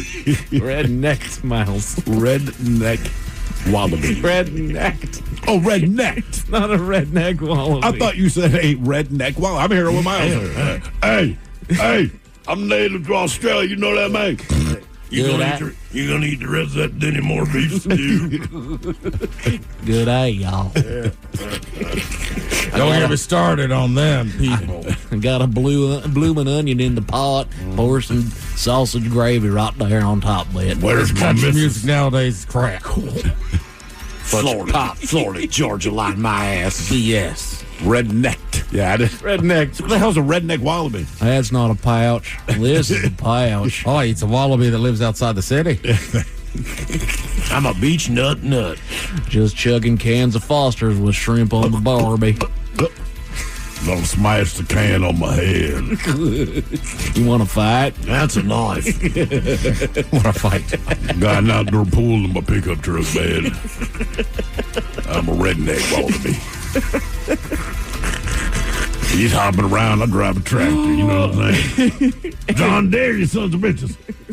The redneck wallaby. They believe to have birthed their new offspring a few months ago, and they've seen I don't like albinos, you know. They've seen him poking his head out of Mama's pouch recently to see the new world around him. Hey, where we at, woman? Hey, who that over there? He ugly. Zoo officials quickly moved in to check on Mama and Joey just to make sure everything's all right. They are both doing great. They were doing fine. Got my caterpillar hat on. Got a can of Copenhagen. He poked his head out of the pouch. I just need a gym. He's already got a big chaw. Mama get mad when I spit in her pouch. Oh. I don't even take it out to eat. Oh, my God. Men's Room Sports are brought to you by the fine folks at Sports on What. NBA basketball is back in action. You've got more college hoops on tonight, and the Four Nations Championship featuring the Canadian team and your USA in Boston is currently underway. Download the Sports on What app. It'll tell you where all those sports are on and at what time. As far as your weather, overcast skies and a low of 41 are what we can expect tonight. Be prepared for some light rain and a high of 51 tomorrow. That is it for headlines. With that, go USA. Mike Hawkins. Ladies, sir, we appreciate it. We'll see you next time for the return of Ted versus the FCC, a Bad Choice Friday as well. Lovely Jolene is coming up next. Yes, indeed. It is all true, but in the meantime, well, we be all about this bitch. So until next time, please do what you do best. And for Aletha's sake, stay beautiful. The Men's Room has been taped before a live studio audience. Wardrobe and makeup provided by Mantastic Limited. This has been a presentation of the Men's Room Radio Network. Oh, man! A Double Flush production. What is Dax, are you? Tracking all our cars on Carvana Value Tracker on all our devices? Yes, Kristen, yes, I am. Well, I've been looking for my phone for... In Dax's domain, we see all. So we always know what our cars are worth. All of them? All of them. Value surge, trucks up 3.9%. That's a great offer. I know. Sell? Sell. Track your car's value with Carvana Value Tracker today. With Fidelity Wealth Management, a dedicated advisor gets to know you and your goals to build a comprehensive plan to help grow and protect your wealth. Backed by a team of specialists, they'll analyze all your accounts, even the ones they don't manage, to keep an eye on taxes and provide proactive portfolio insights that can help you unlock your wealth's full potential. Learn more at fidelity.com/wealth. Investment minimums apply. Fidelity Brokerage Services, LLC. Member NYSE SIPC.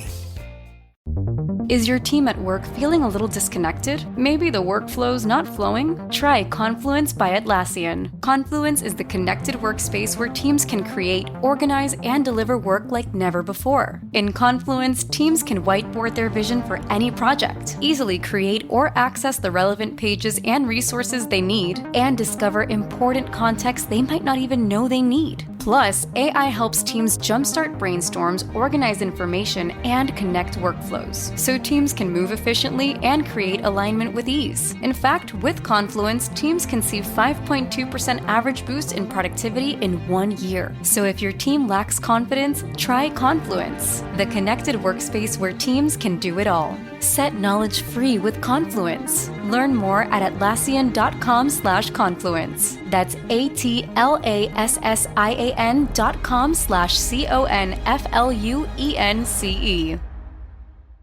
This podcast is brought to you by Kleenex Lotion Tissues. You can't predict sick days, but with Kleenex Lotion Tissues, you can be better prepared for them while helping keep your skin healthy. Whether it's a surprise sneeze or a stuffy nose, it's always good to have something gentle on hand. Kleenex Lotion Tissues moisturize to help prevent skin irritation while you're battling those unwanted cold and flu symptoms. It's extra care when you need it most. I mean, why not have one less thing to worry about when you're not feeling your best? For whatever happens next, grab Kleenex. Auto insurance rates are on the rise, which is why you should call Vern Fonk Insurance. Vern Fonk could save you up to 20% on your auto insurance. The pros at Vern Fonk will do all the work, comparing different plans to find you the best options. And they can insure you over the phone. One call to Vern Fonk could save you up to 20%. Call 206-408-5094. 206-408-5094. Remember to honk when you drive by Vern Fonk. Restrictions apply based on a Q3 2023 study of Vern Fonk insurance customers who reported saving when they switched. License number 1070622.